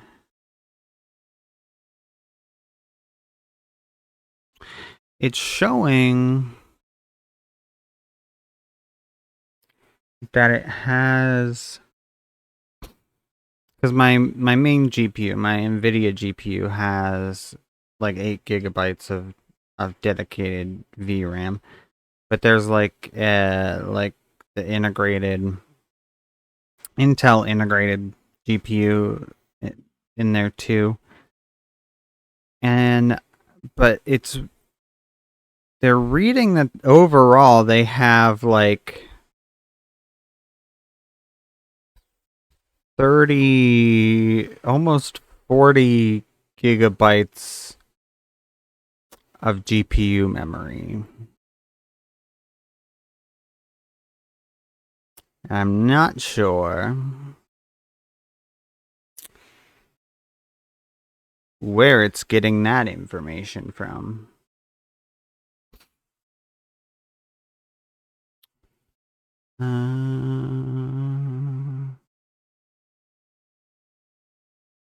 Oh, nope. Nope, that just caused me to my model to break.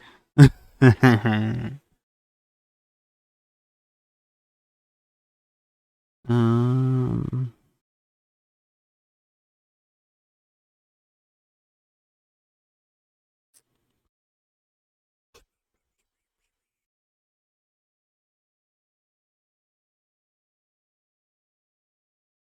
okay, so that definitely slows it down.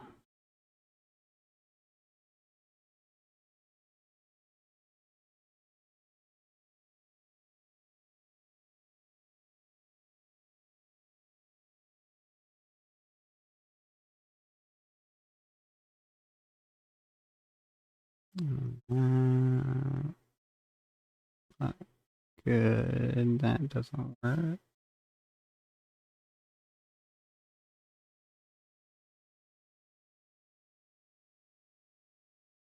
Might just be.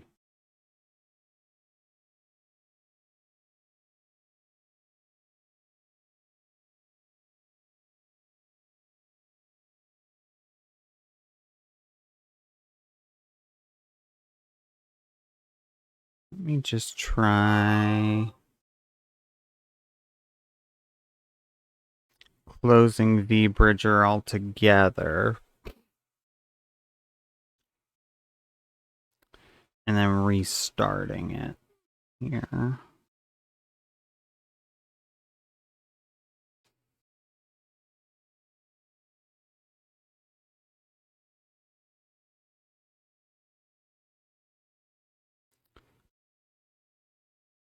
Um,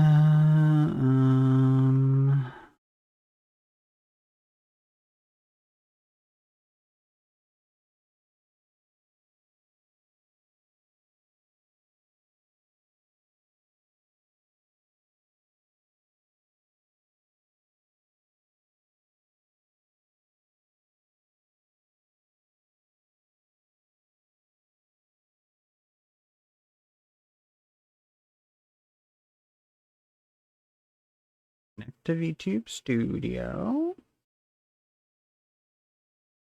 and start.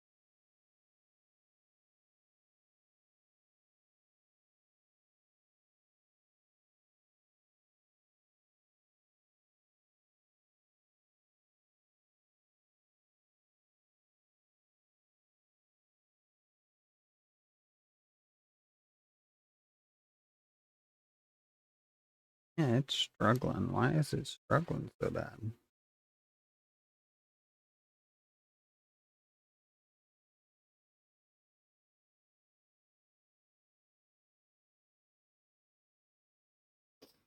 Let's try another thing I could try here.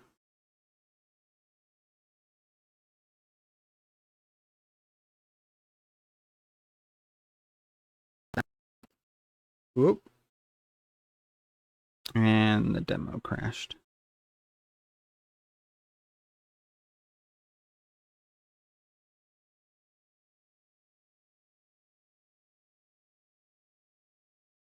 Some sort of autosave because I don't particularly want to replay it up to that point. Let's try media pipe instead of video.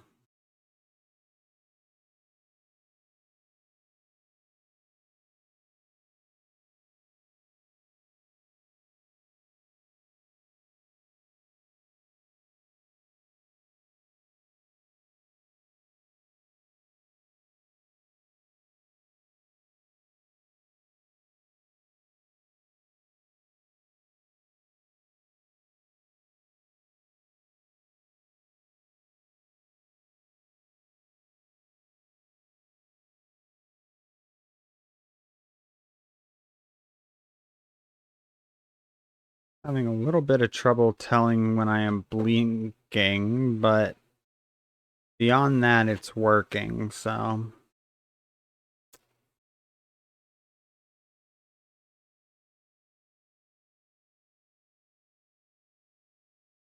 At the pre-made party, blah blah blah. Yes, okay.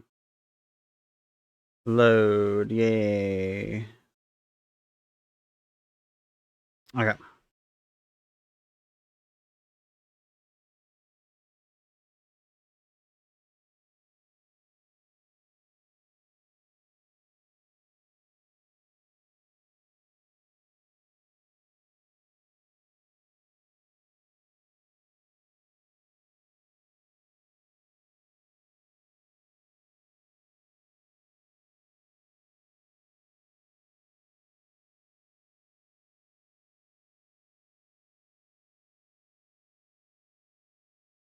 There we go.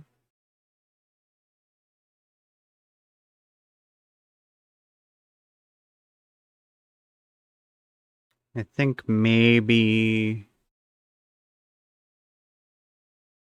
it can get the blinking, but the winking, it's like a little bit like I can't tell if your eyes closed or not.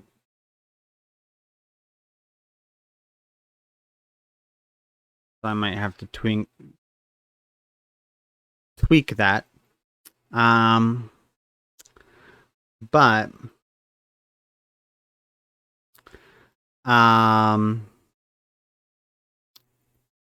I think it might have been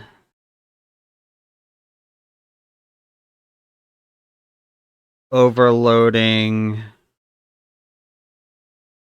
my GPU.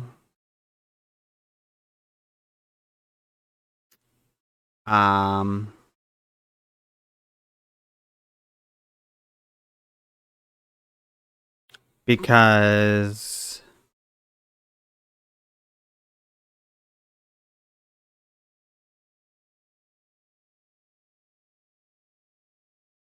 the other one was using NVIDIA Broadcast, which directly requires using the NVIDIA tensor cores to work. So we'll have to see. And this game is in pre-alpha, so like even though it's running pretty well overall, this little demo that they have put together, it might just be it might be drawing a lot of resources, and I haven't messed with the graphics setting a lot.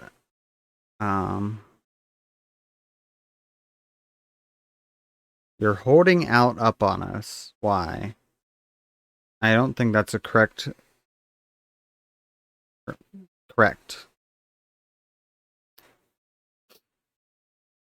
Anyway.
I want to play as one of those rock people.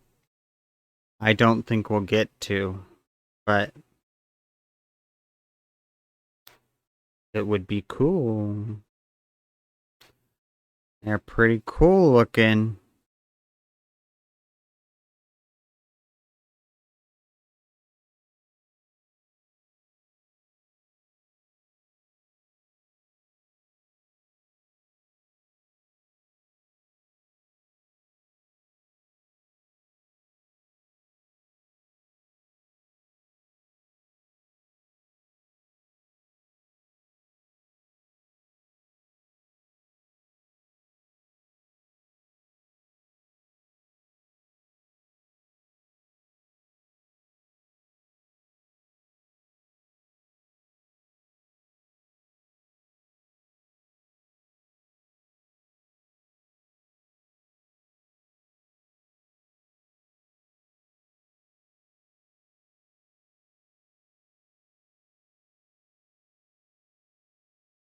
So anyway, the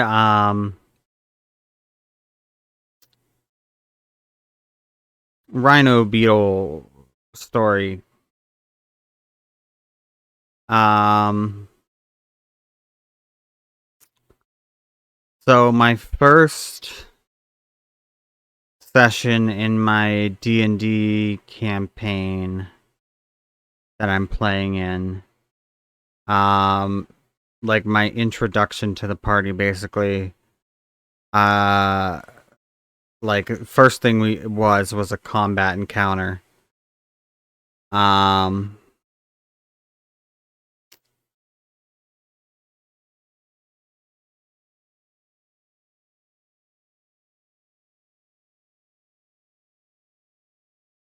ah, yes, maybe I should do that.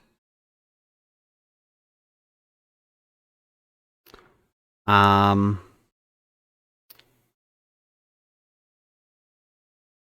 but the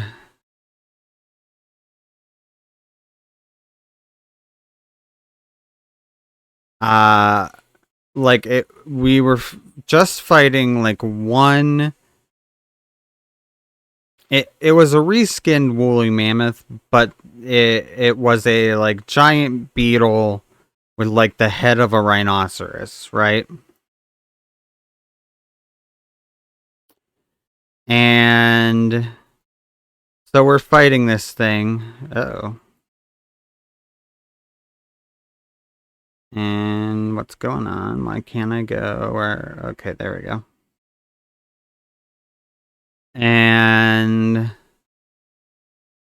first first round, like we all roll horrible initiative first off. And then the first round, I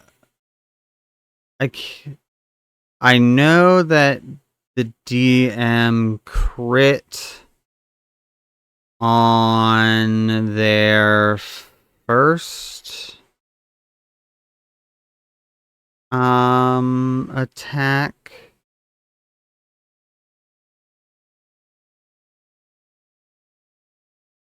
Um but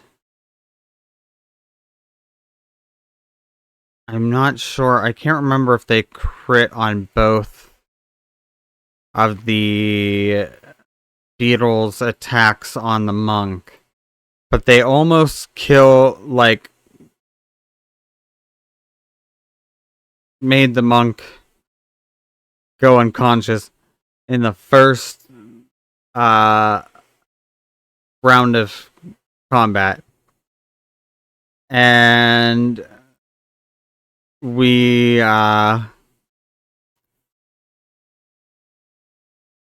then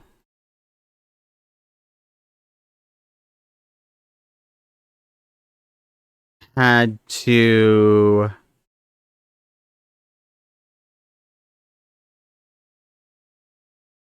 spend most of the fight.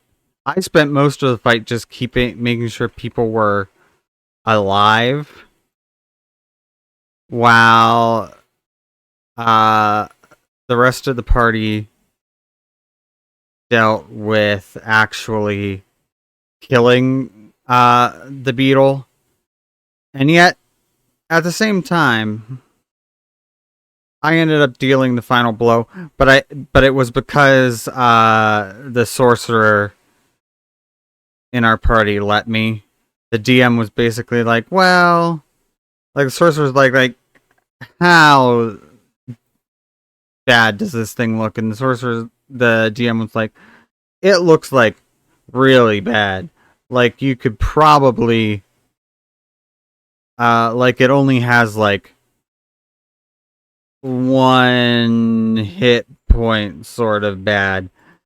So you could finish it off, or you could leave it for your new party member to finish off. And so they let me finish it off by running up and just stabbing it in the face a bunch of times with daggers. Um,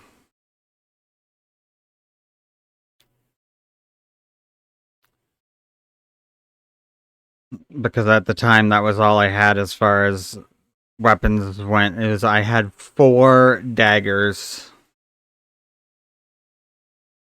Okay. Something out here about finding the fisherman. Right? It's out here. Where was it? It was on the map somewhere. But it was not that way. That's the exit. Oh, it's all the way over here. And where is that in comparison to everything else? I thought that was back this way, but that... And if I go all the way back here, that doesn't take me... So how exactly do I get to there?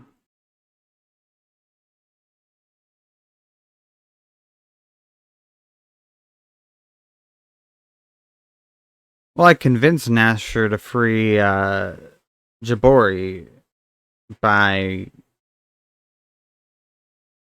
killing him. Simple as. Not 100% clear. This map is like not the best. All I know is it warned me, like, when I went to go take my rest, that, like, there are fishermen that are still missing. Are you sure you want to do that? And I'm like, I don't know. Maybe.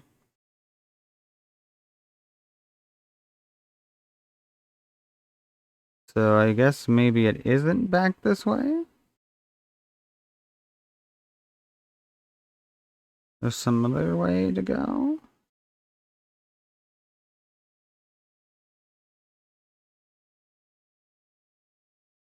Huh. Huh. Ooh.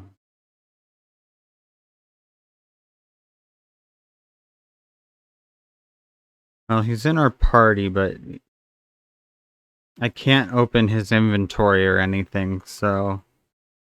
Because he's like a temporary party member. That's kind of disappointing. Um...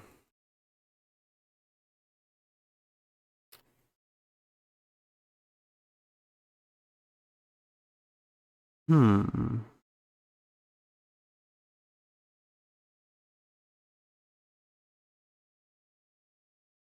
Trying to think.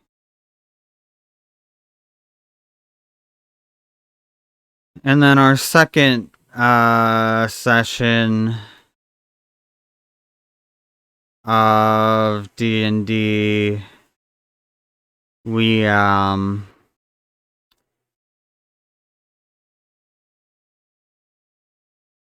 were trying to capture a monster alive so we could turn it in to like an arena for a bounty. And you know, my other party members,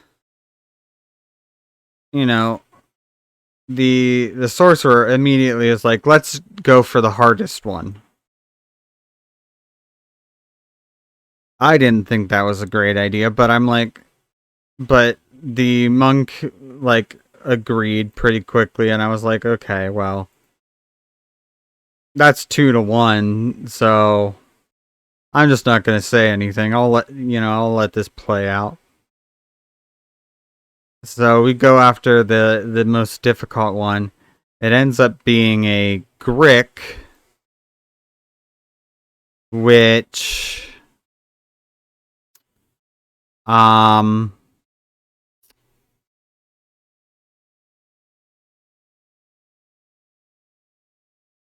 almost kills a number of us as we are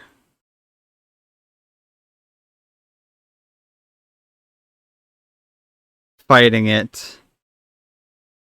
But we managed to defeat it. Well, we don't defeat it. The problem is with the encounter is we're trying to keep it alive because that's how we get the bounty. Like if we kill it, we don't get shit, right? And so we are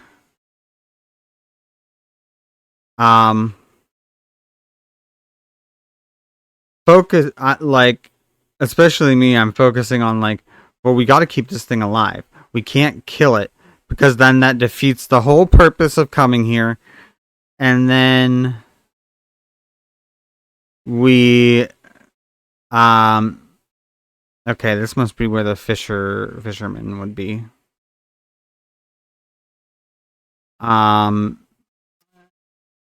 And then we've like come here for no reason and pretty much lose the entire like day or however long it was for us to get out there and all that.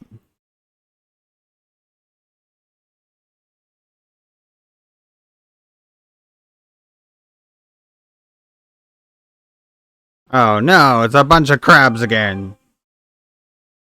In the end, we get it down to 1 HP, and then we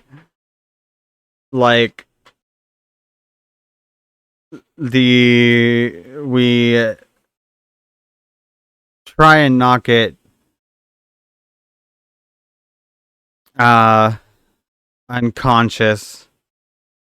We managed to do that. Then we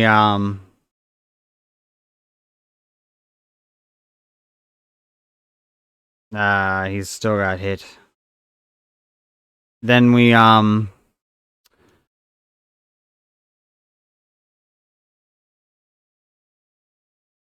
to find a way to restrain it and take it back to the city with us. And that was a whole janky ass mess that barely worked. But we managed to get it back, and then we get it back there, and it wakes up.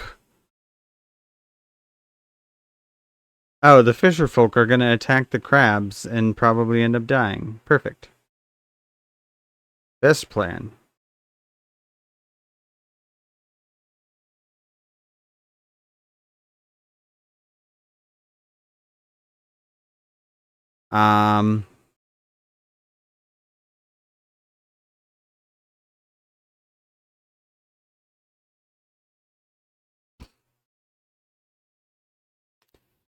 And that we get it back to the city to turn it in, and then it wakes up, and we're like, shit. The monk gets one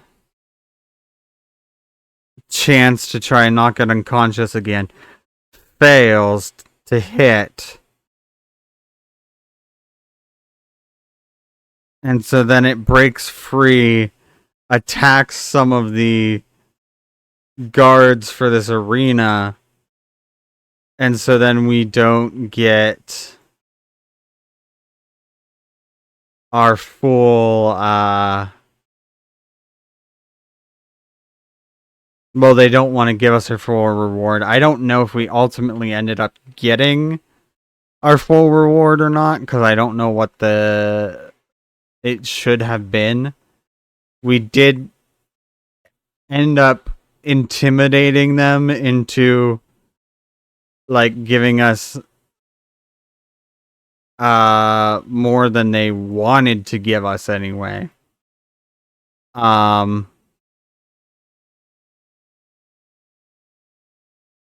And then they like drag it off, and that was that. And those have been our grand adventures thus far since I have started playing with the group. Um,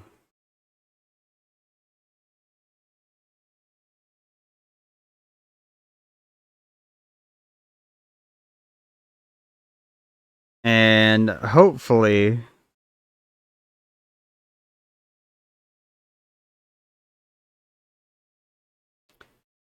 tonight when we play, uh, we won't end up nearly dead again. Because it seems like that just keeps happening. Partially, it is our fault because we keep trying to do the hardest option. Um, but it also is like I also feel like the DM is kind of trying to kill us.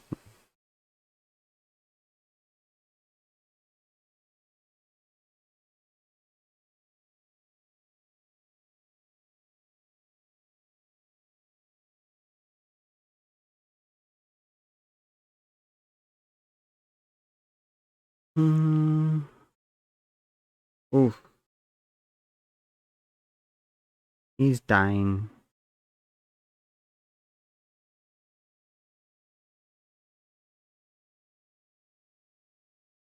Lay on hands. Yes, please.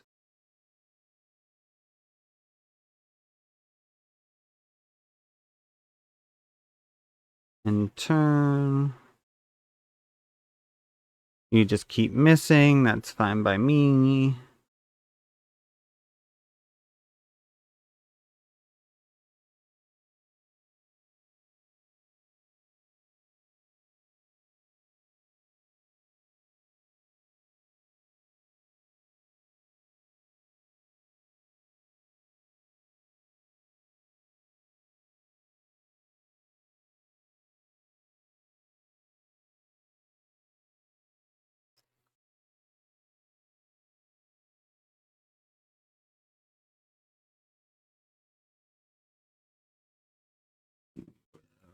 Oh,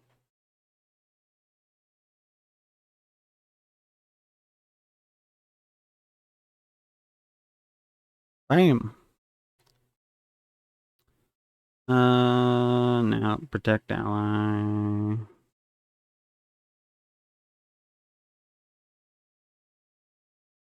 That's a dead crab. Move him over here.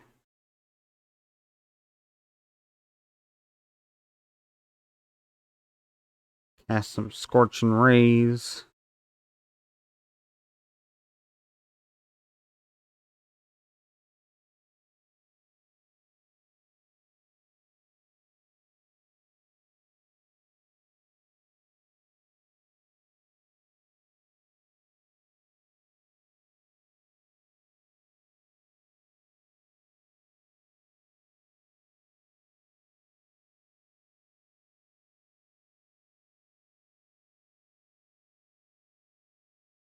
Blind this crab.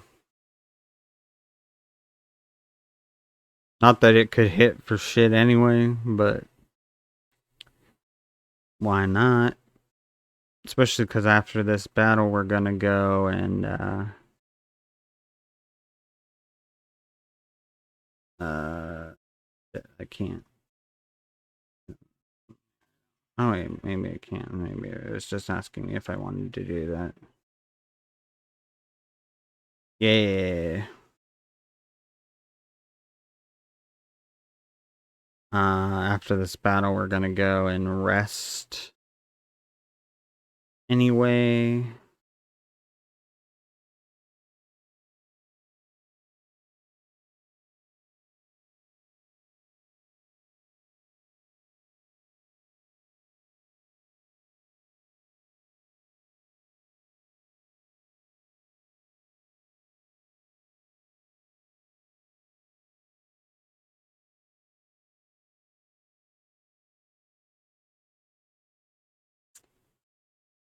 Uh,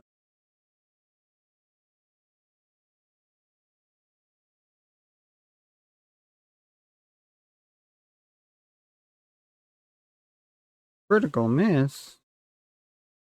Opportunity attack. Bitch.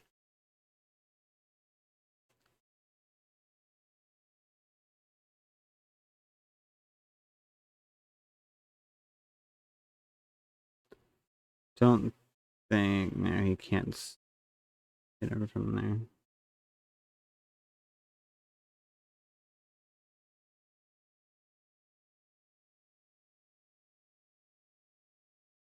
You can do Sacred Flame, though. Ah, you saved against it.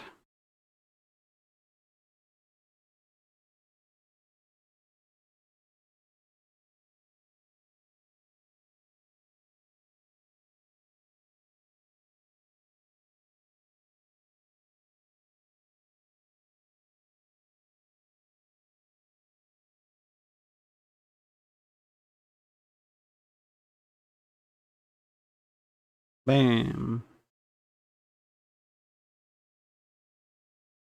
Quest complete. I don't think we're going to have time.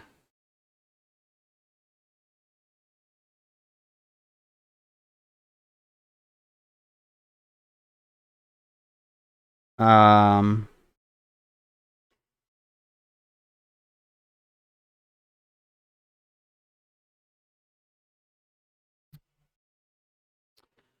to get to Avowed before I have to go and help with feeding dogs. So what I'll probably do is try and get this finished up.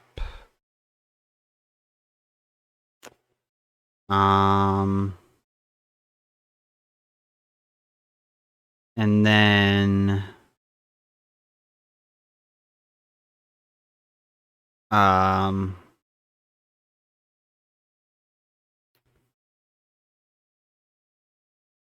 go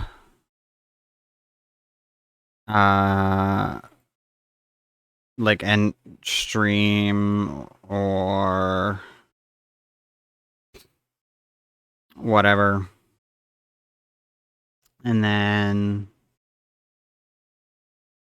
come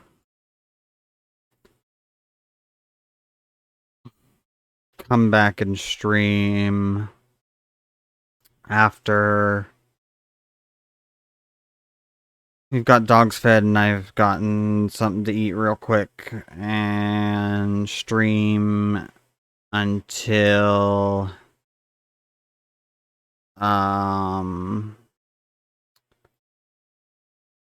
roughly the time I have to go. And oh, I went too far back. Roughly the time I have to go and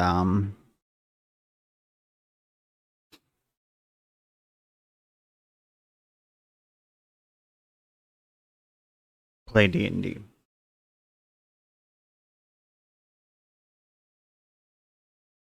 tonight. So play Avowed, so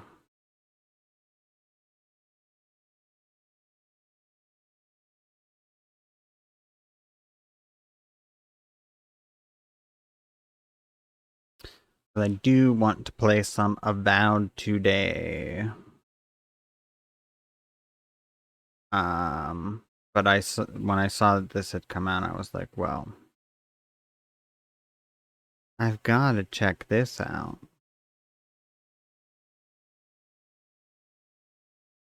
Okay, now where is the next there?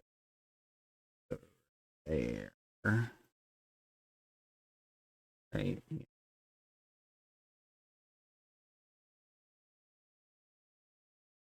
So how do I get over there exactly?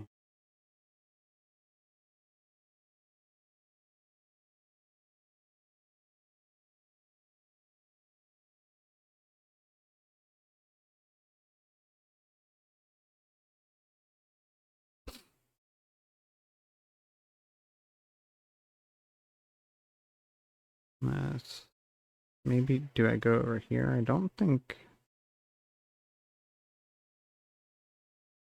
this doesn't lead back to where I came from, does it?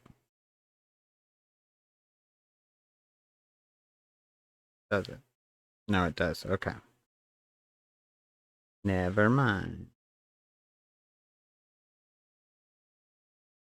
Um,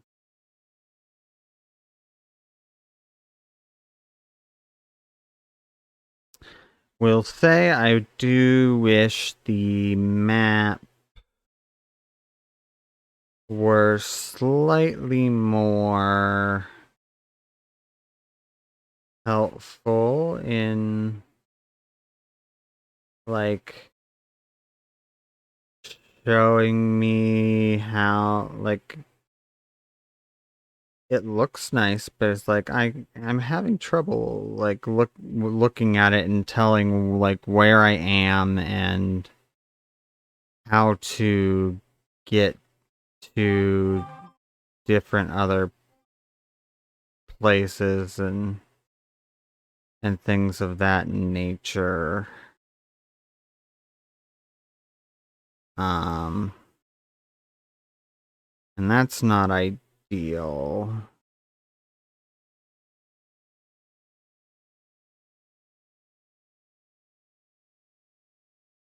This doesn't seem like it's gonna help me get anywhere.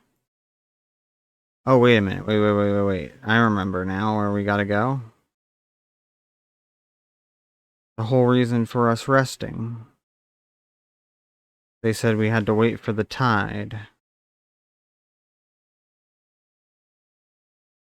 Yes. So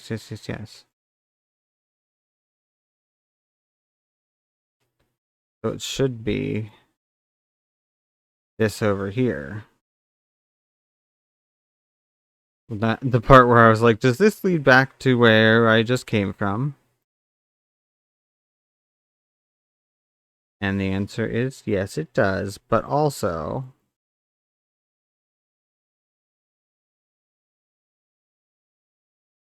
I can't be cautious and use a lantern, it seems, which does make sense.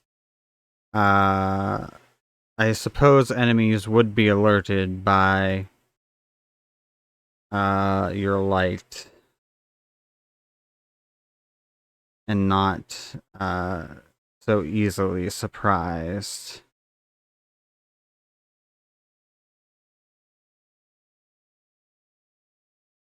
I agree.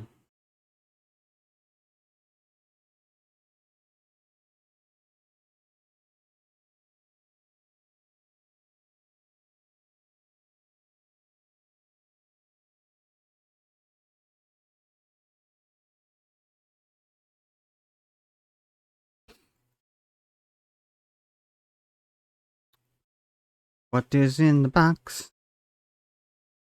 It's a potion of healing. My favorite.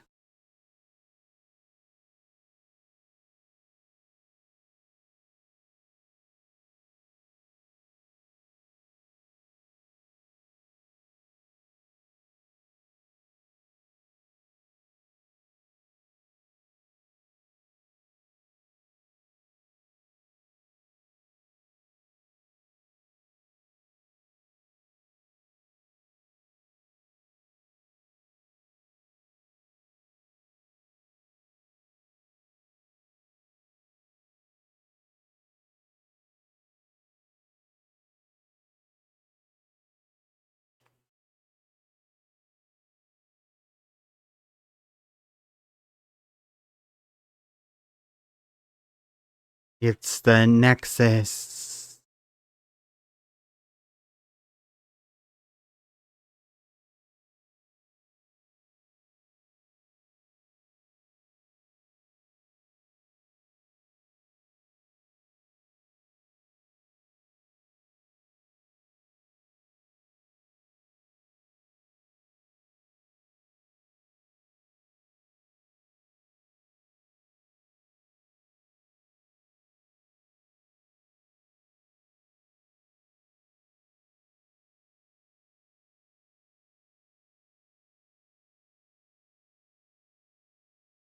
Mm.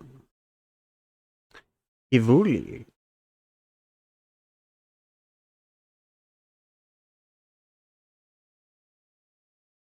In the first game, like the main things you were fighting, at least early on, were like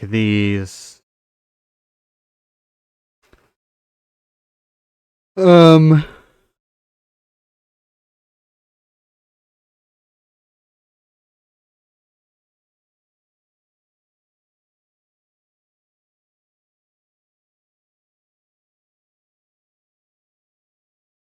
these um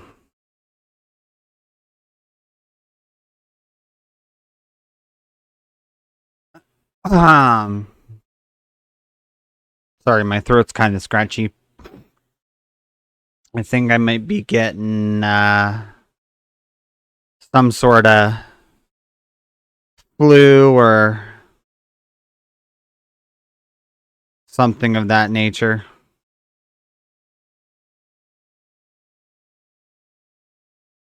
Um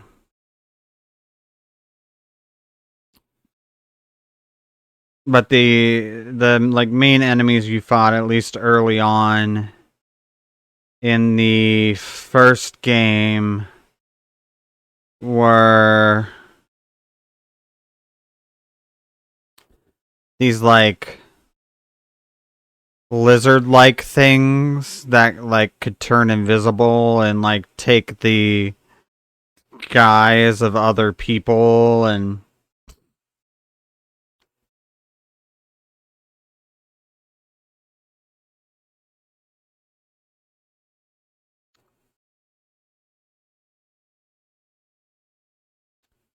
oof.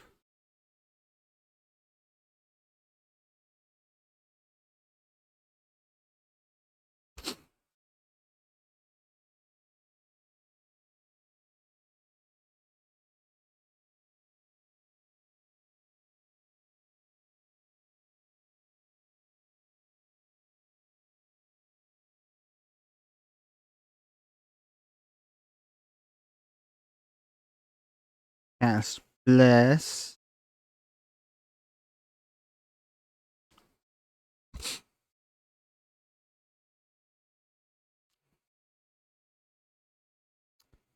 Ba, ba, ba.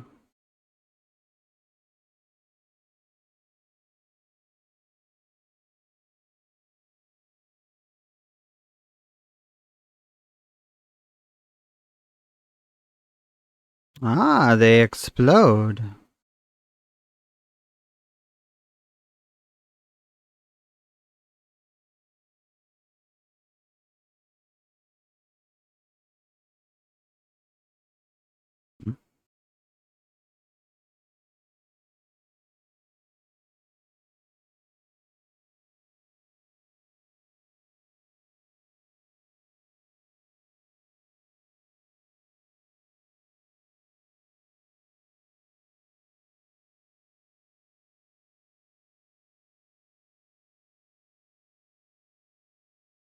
Uh,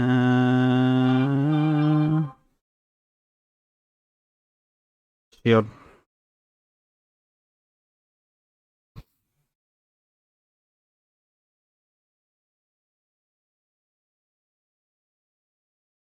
And we will do Sacred Flame. And that one. And then cast Shield of Faith on Jabari. And end the turn. Move him over here. And we're gonna cast Scorching Ray. And we might as well do Empowered Spell.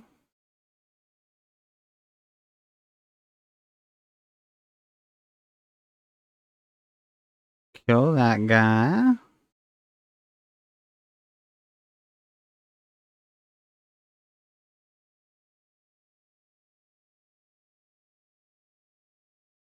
Have Neutron over there.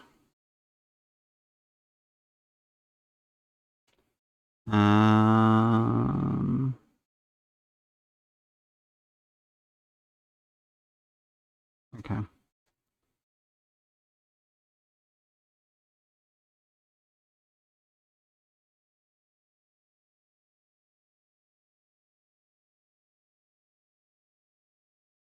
Boom. Easy peasy.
There's just a little over a week before Monster Hunter Wilds is out.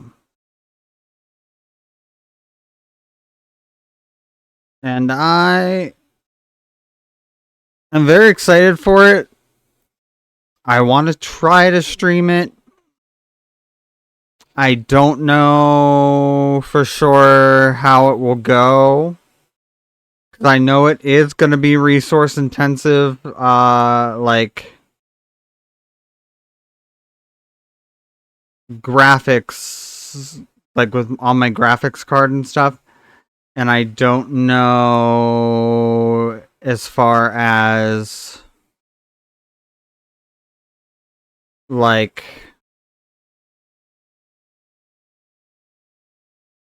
running a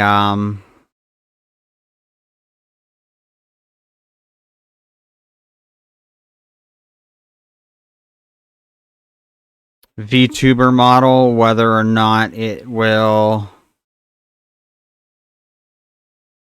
run very well or not.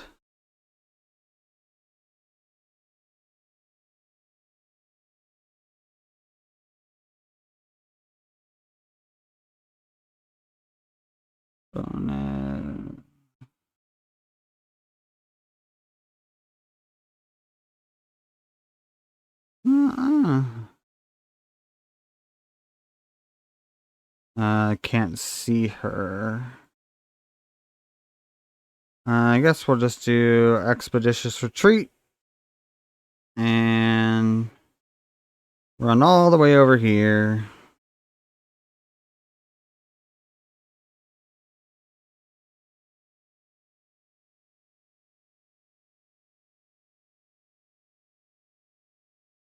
Kaboom.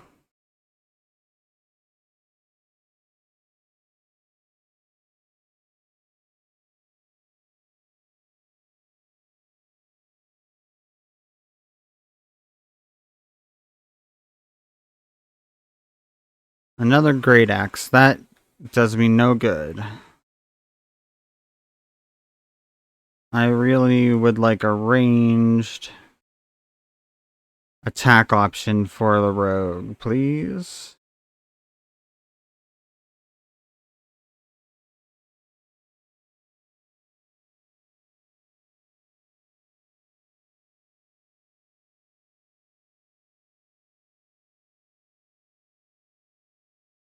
Oh, as they say, a good kill.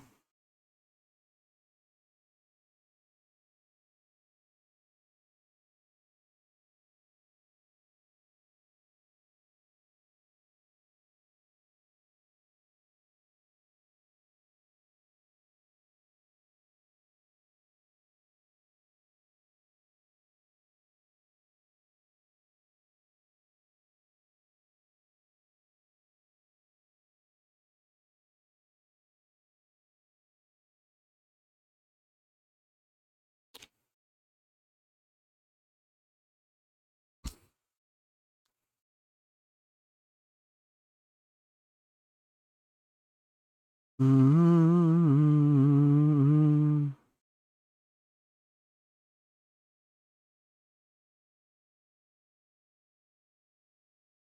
And cure wounds. And then action surge. And go there. And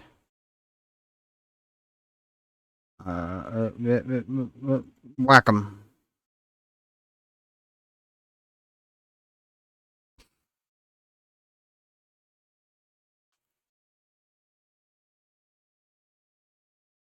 Where do we got enemies at? We got a couple of guys there. Got a guy up there. Where else? I think that's it. So move over here and cast Ray of Frost on that guy.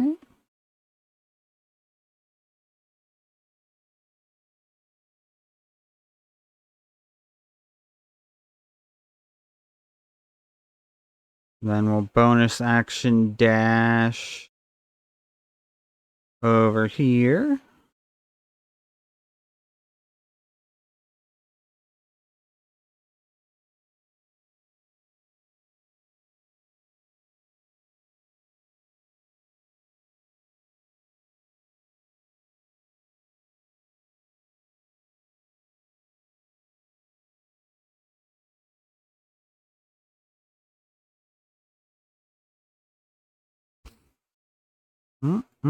There we go.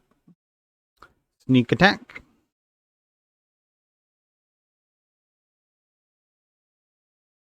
Then we'll do our second attack and not hit. Because of course. We'll do second level magic missile empowered. 3 at him, 1 at the kobold.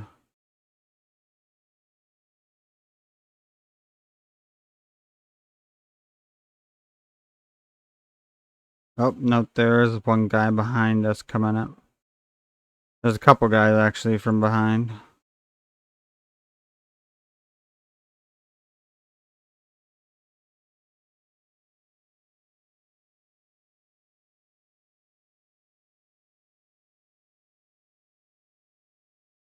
Uh-oh. Better get off them steps.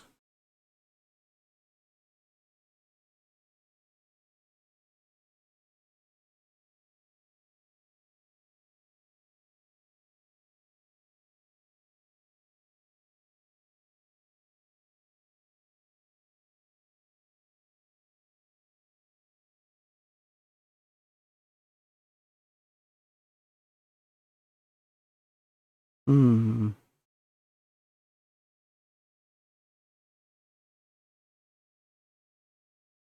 Hmm.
Nope, nope, don't want to do that.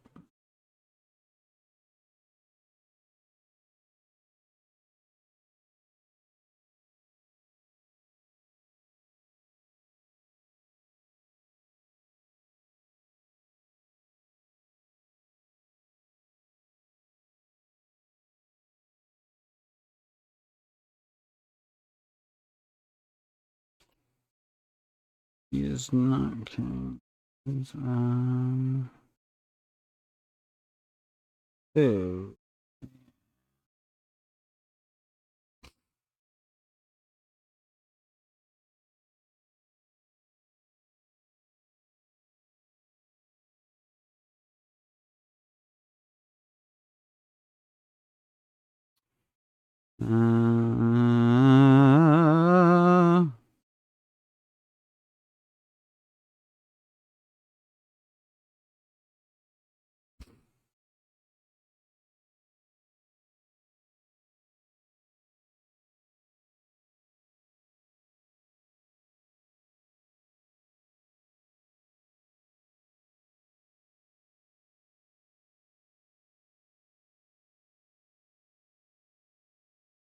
Mm-hmm.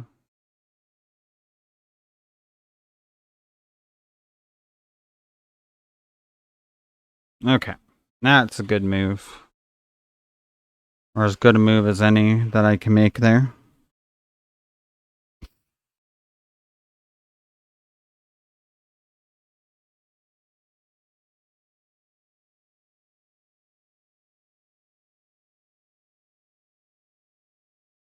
You don't say.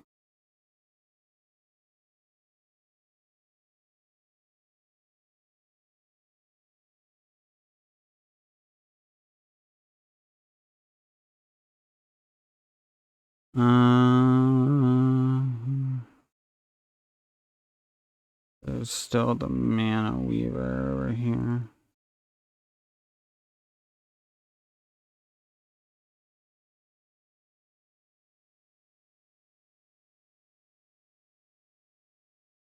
Okay.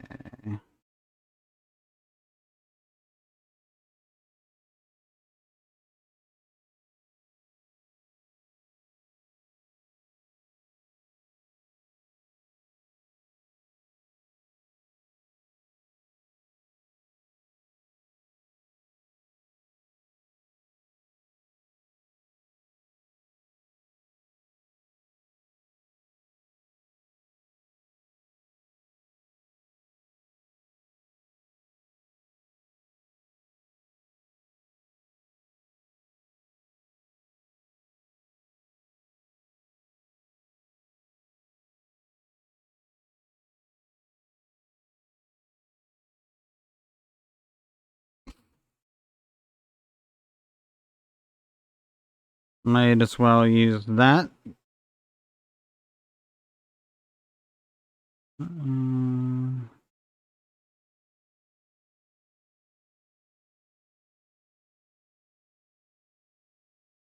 Whip that, send that to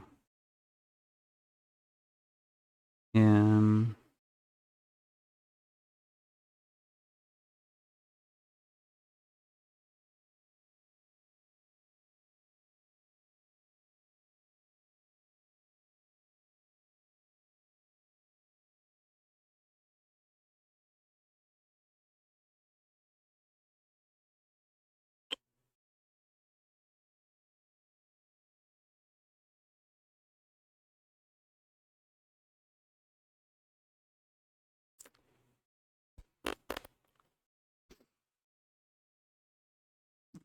Howard spell. Boom, boom, boom.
Wow.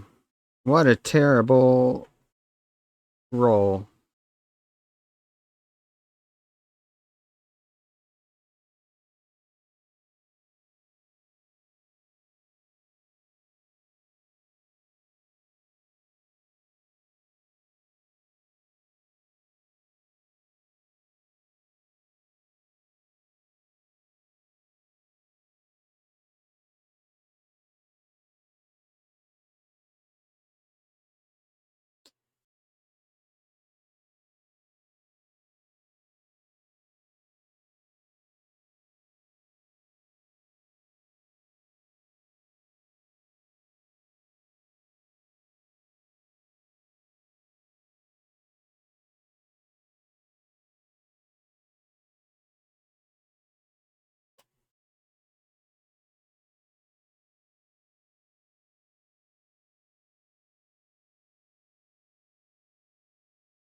That's not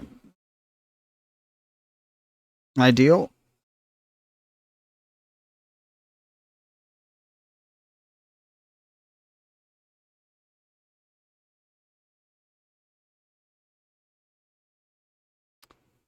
Mm, no, I can't see them from there. Guess I'll just have her go over here.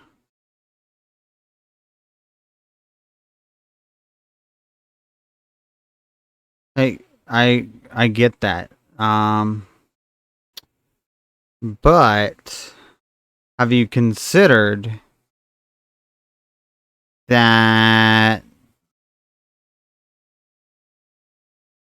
only you can prevent the Nexus from exploding?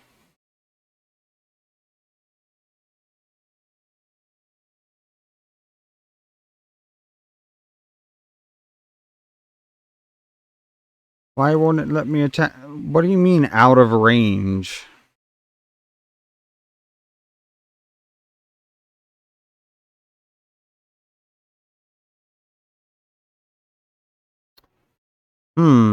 Interesting. Apparently, he's out of range right beside me.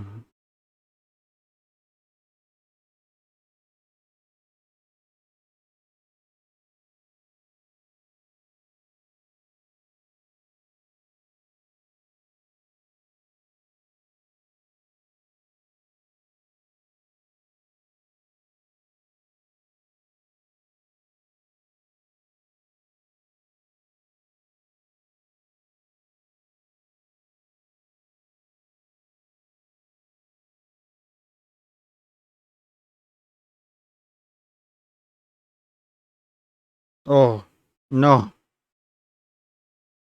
I risked it because he was blinded. My hubris. Now I have two people dying. Oh, well, shit.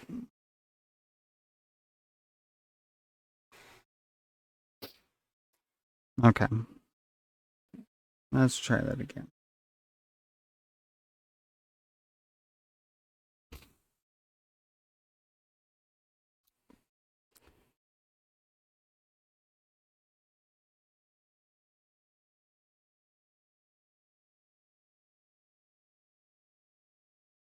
Okay, where are we? Okay, we're up here. Okay.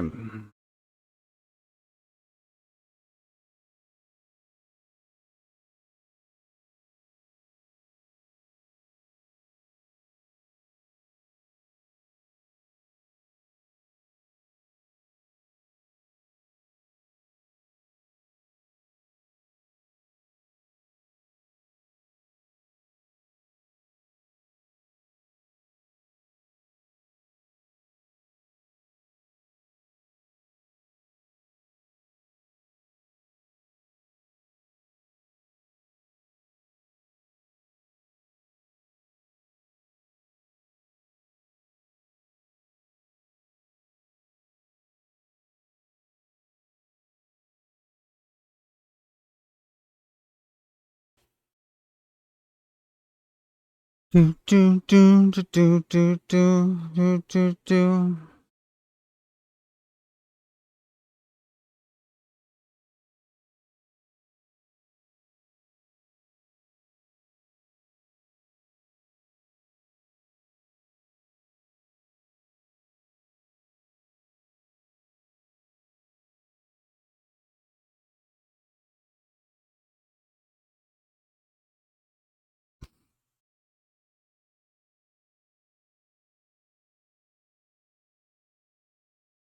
Oh no. We're getting worse rolls this go around.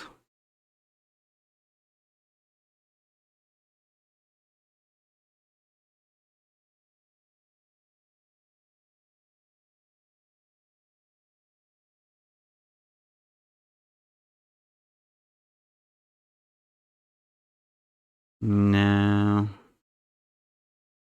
There one that starts at the beginning of the Nexus battle?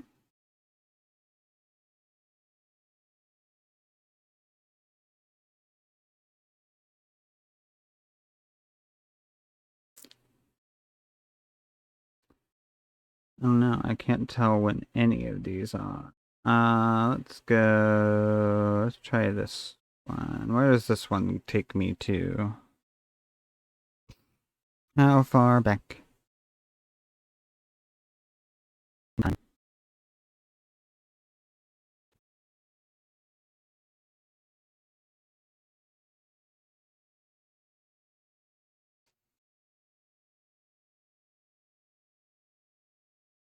Okay. Okay, close enough to the beginning of the battle.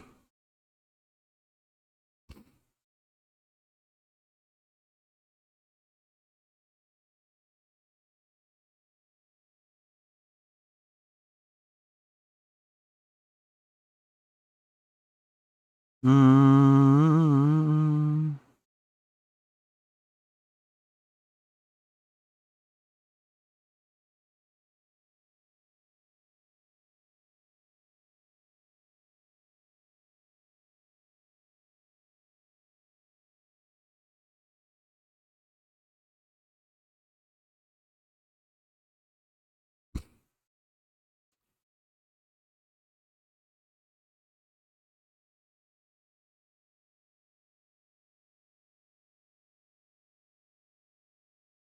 Ah, it wasn't the right one.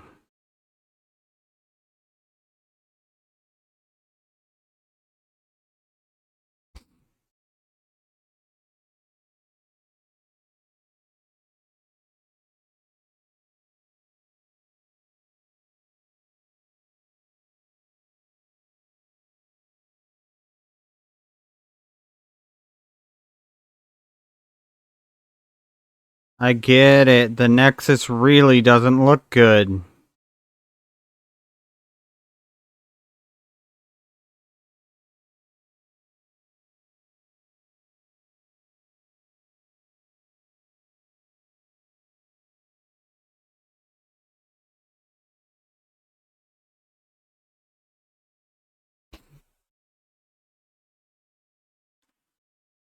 You would think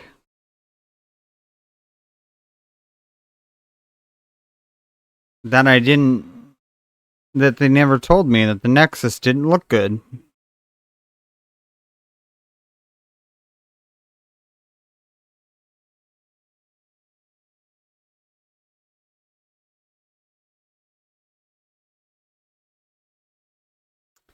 Okay.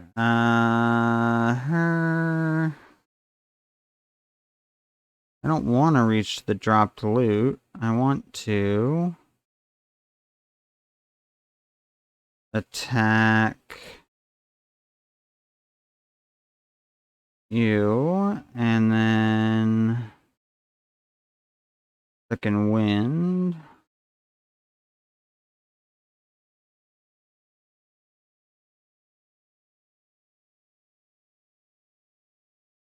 Nah, that's not great.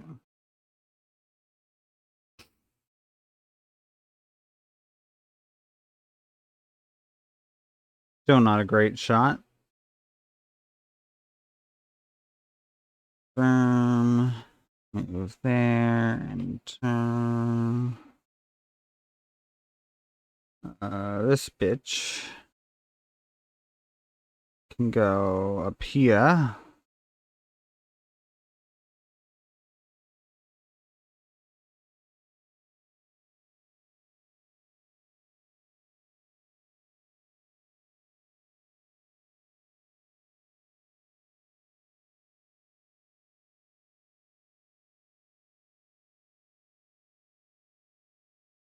Nice.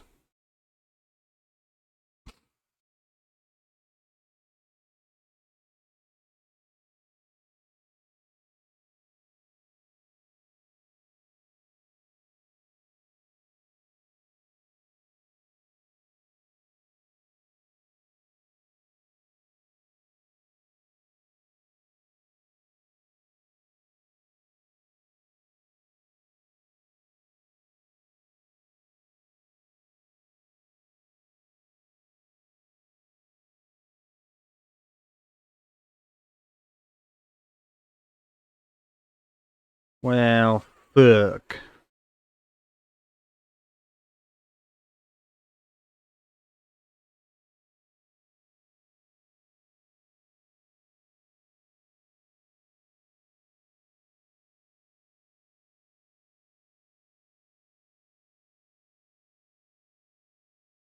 Spare the dying. And then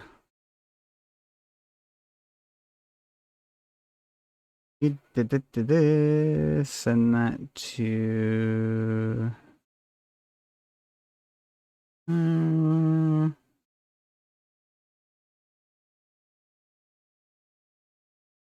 flip it.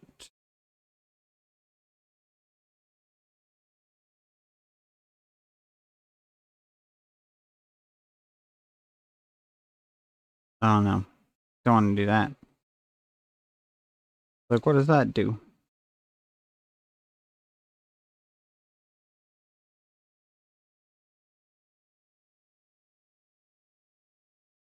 Um,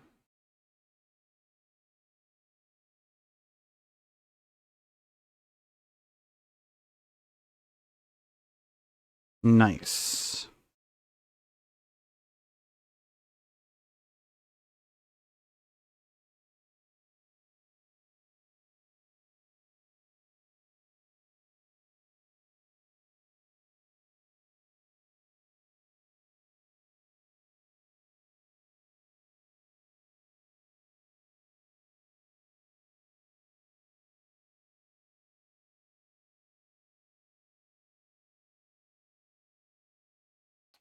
Rude.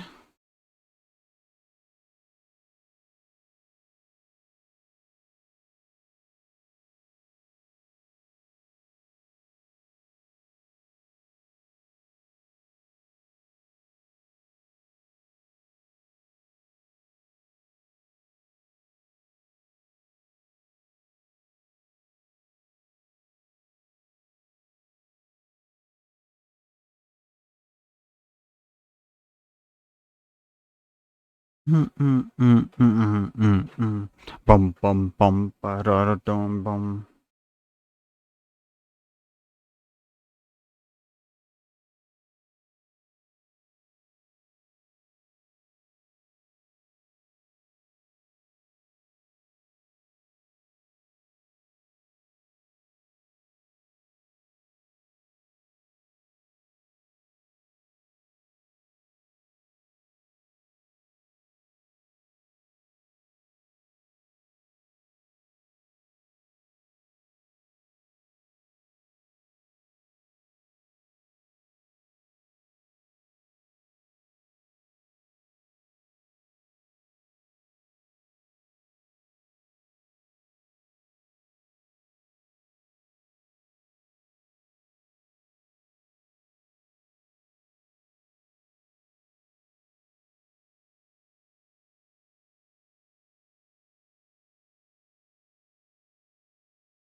Okay.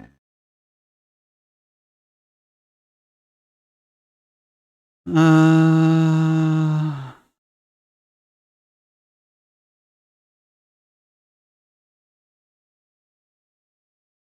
mm,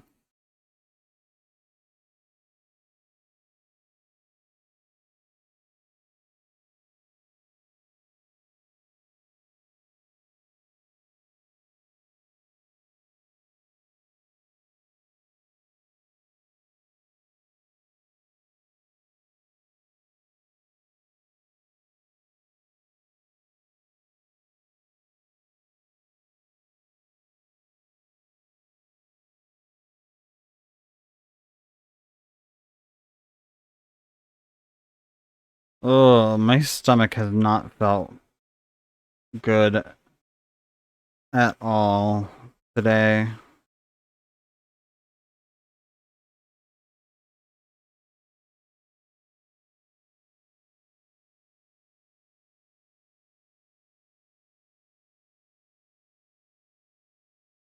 Ah, yes.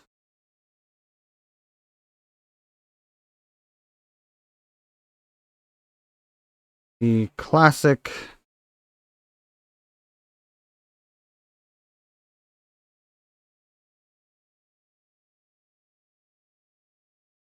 This fucking Mana Weaver bitch is driving me nuts.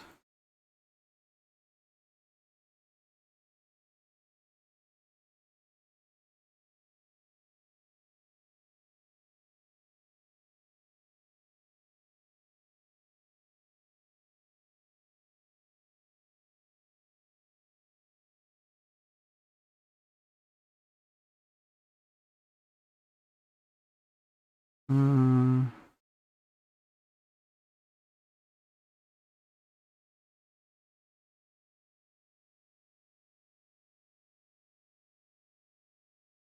there we go.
Nice.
Bam! We did it.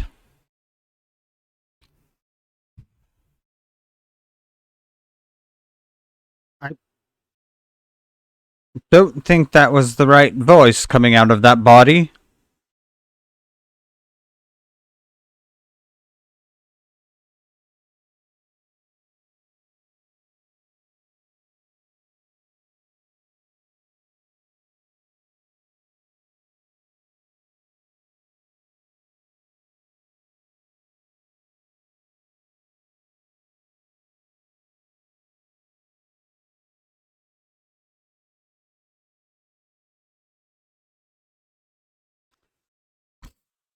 Yeah, there's a much bigger emphasis on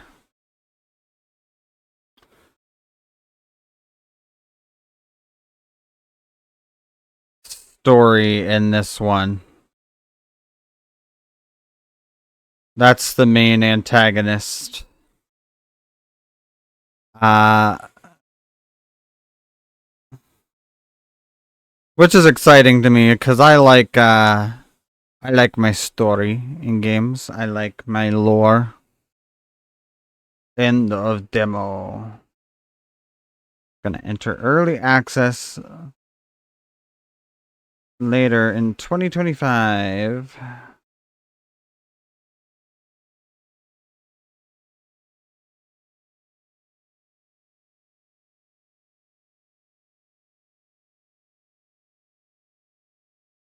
I already have it on my wish list, so.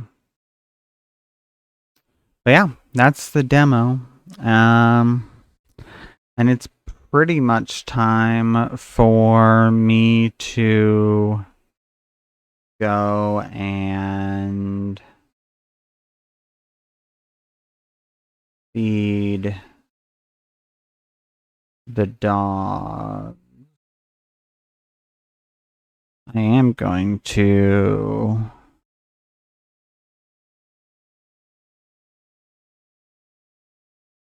go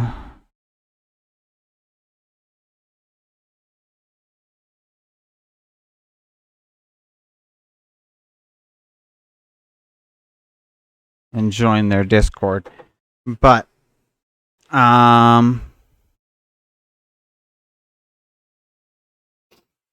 let me see.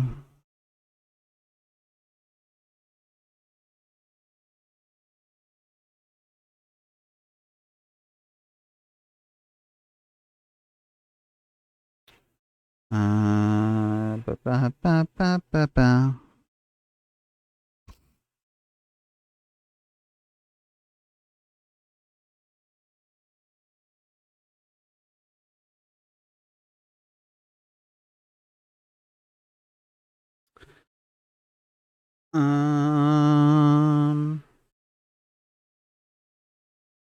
Door.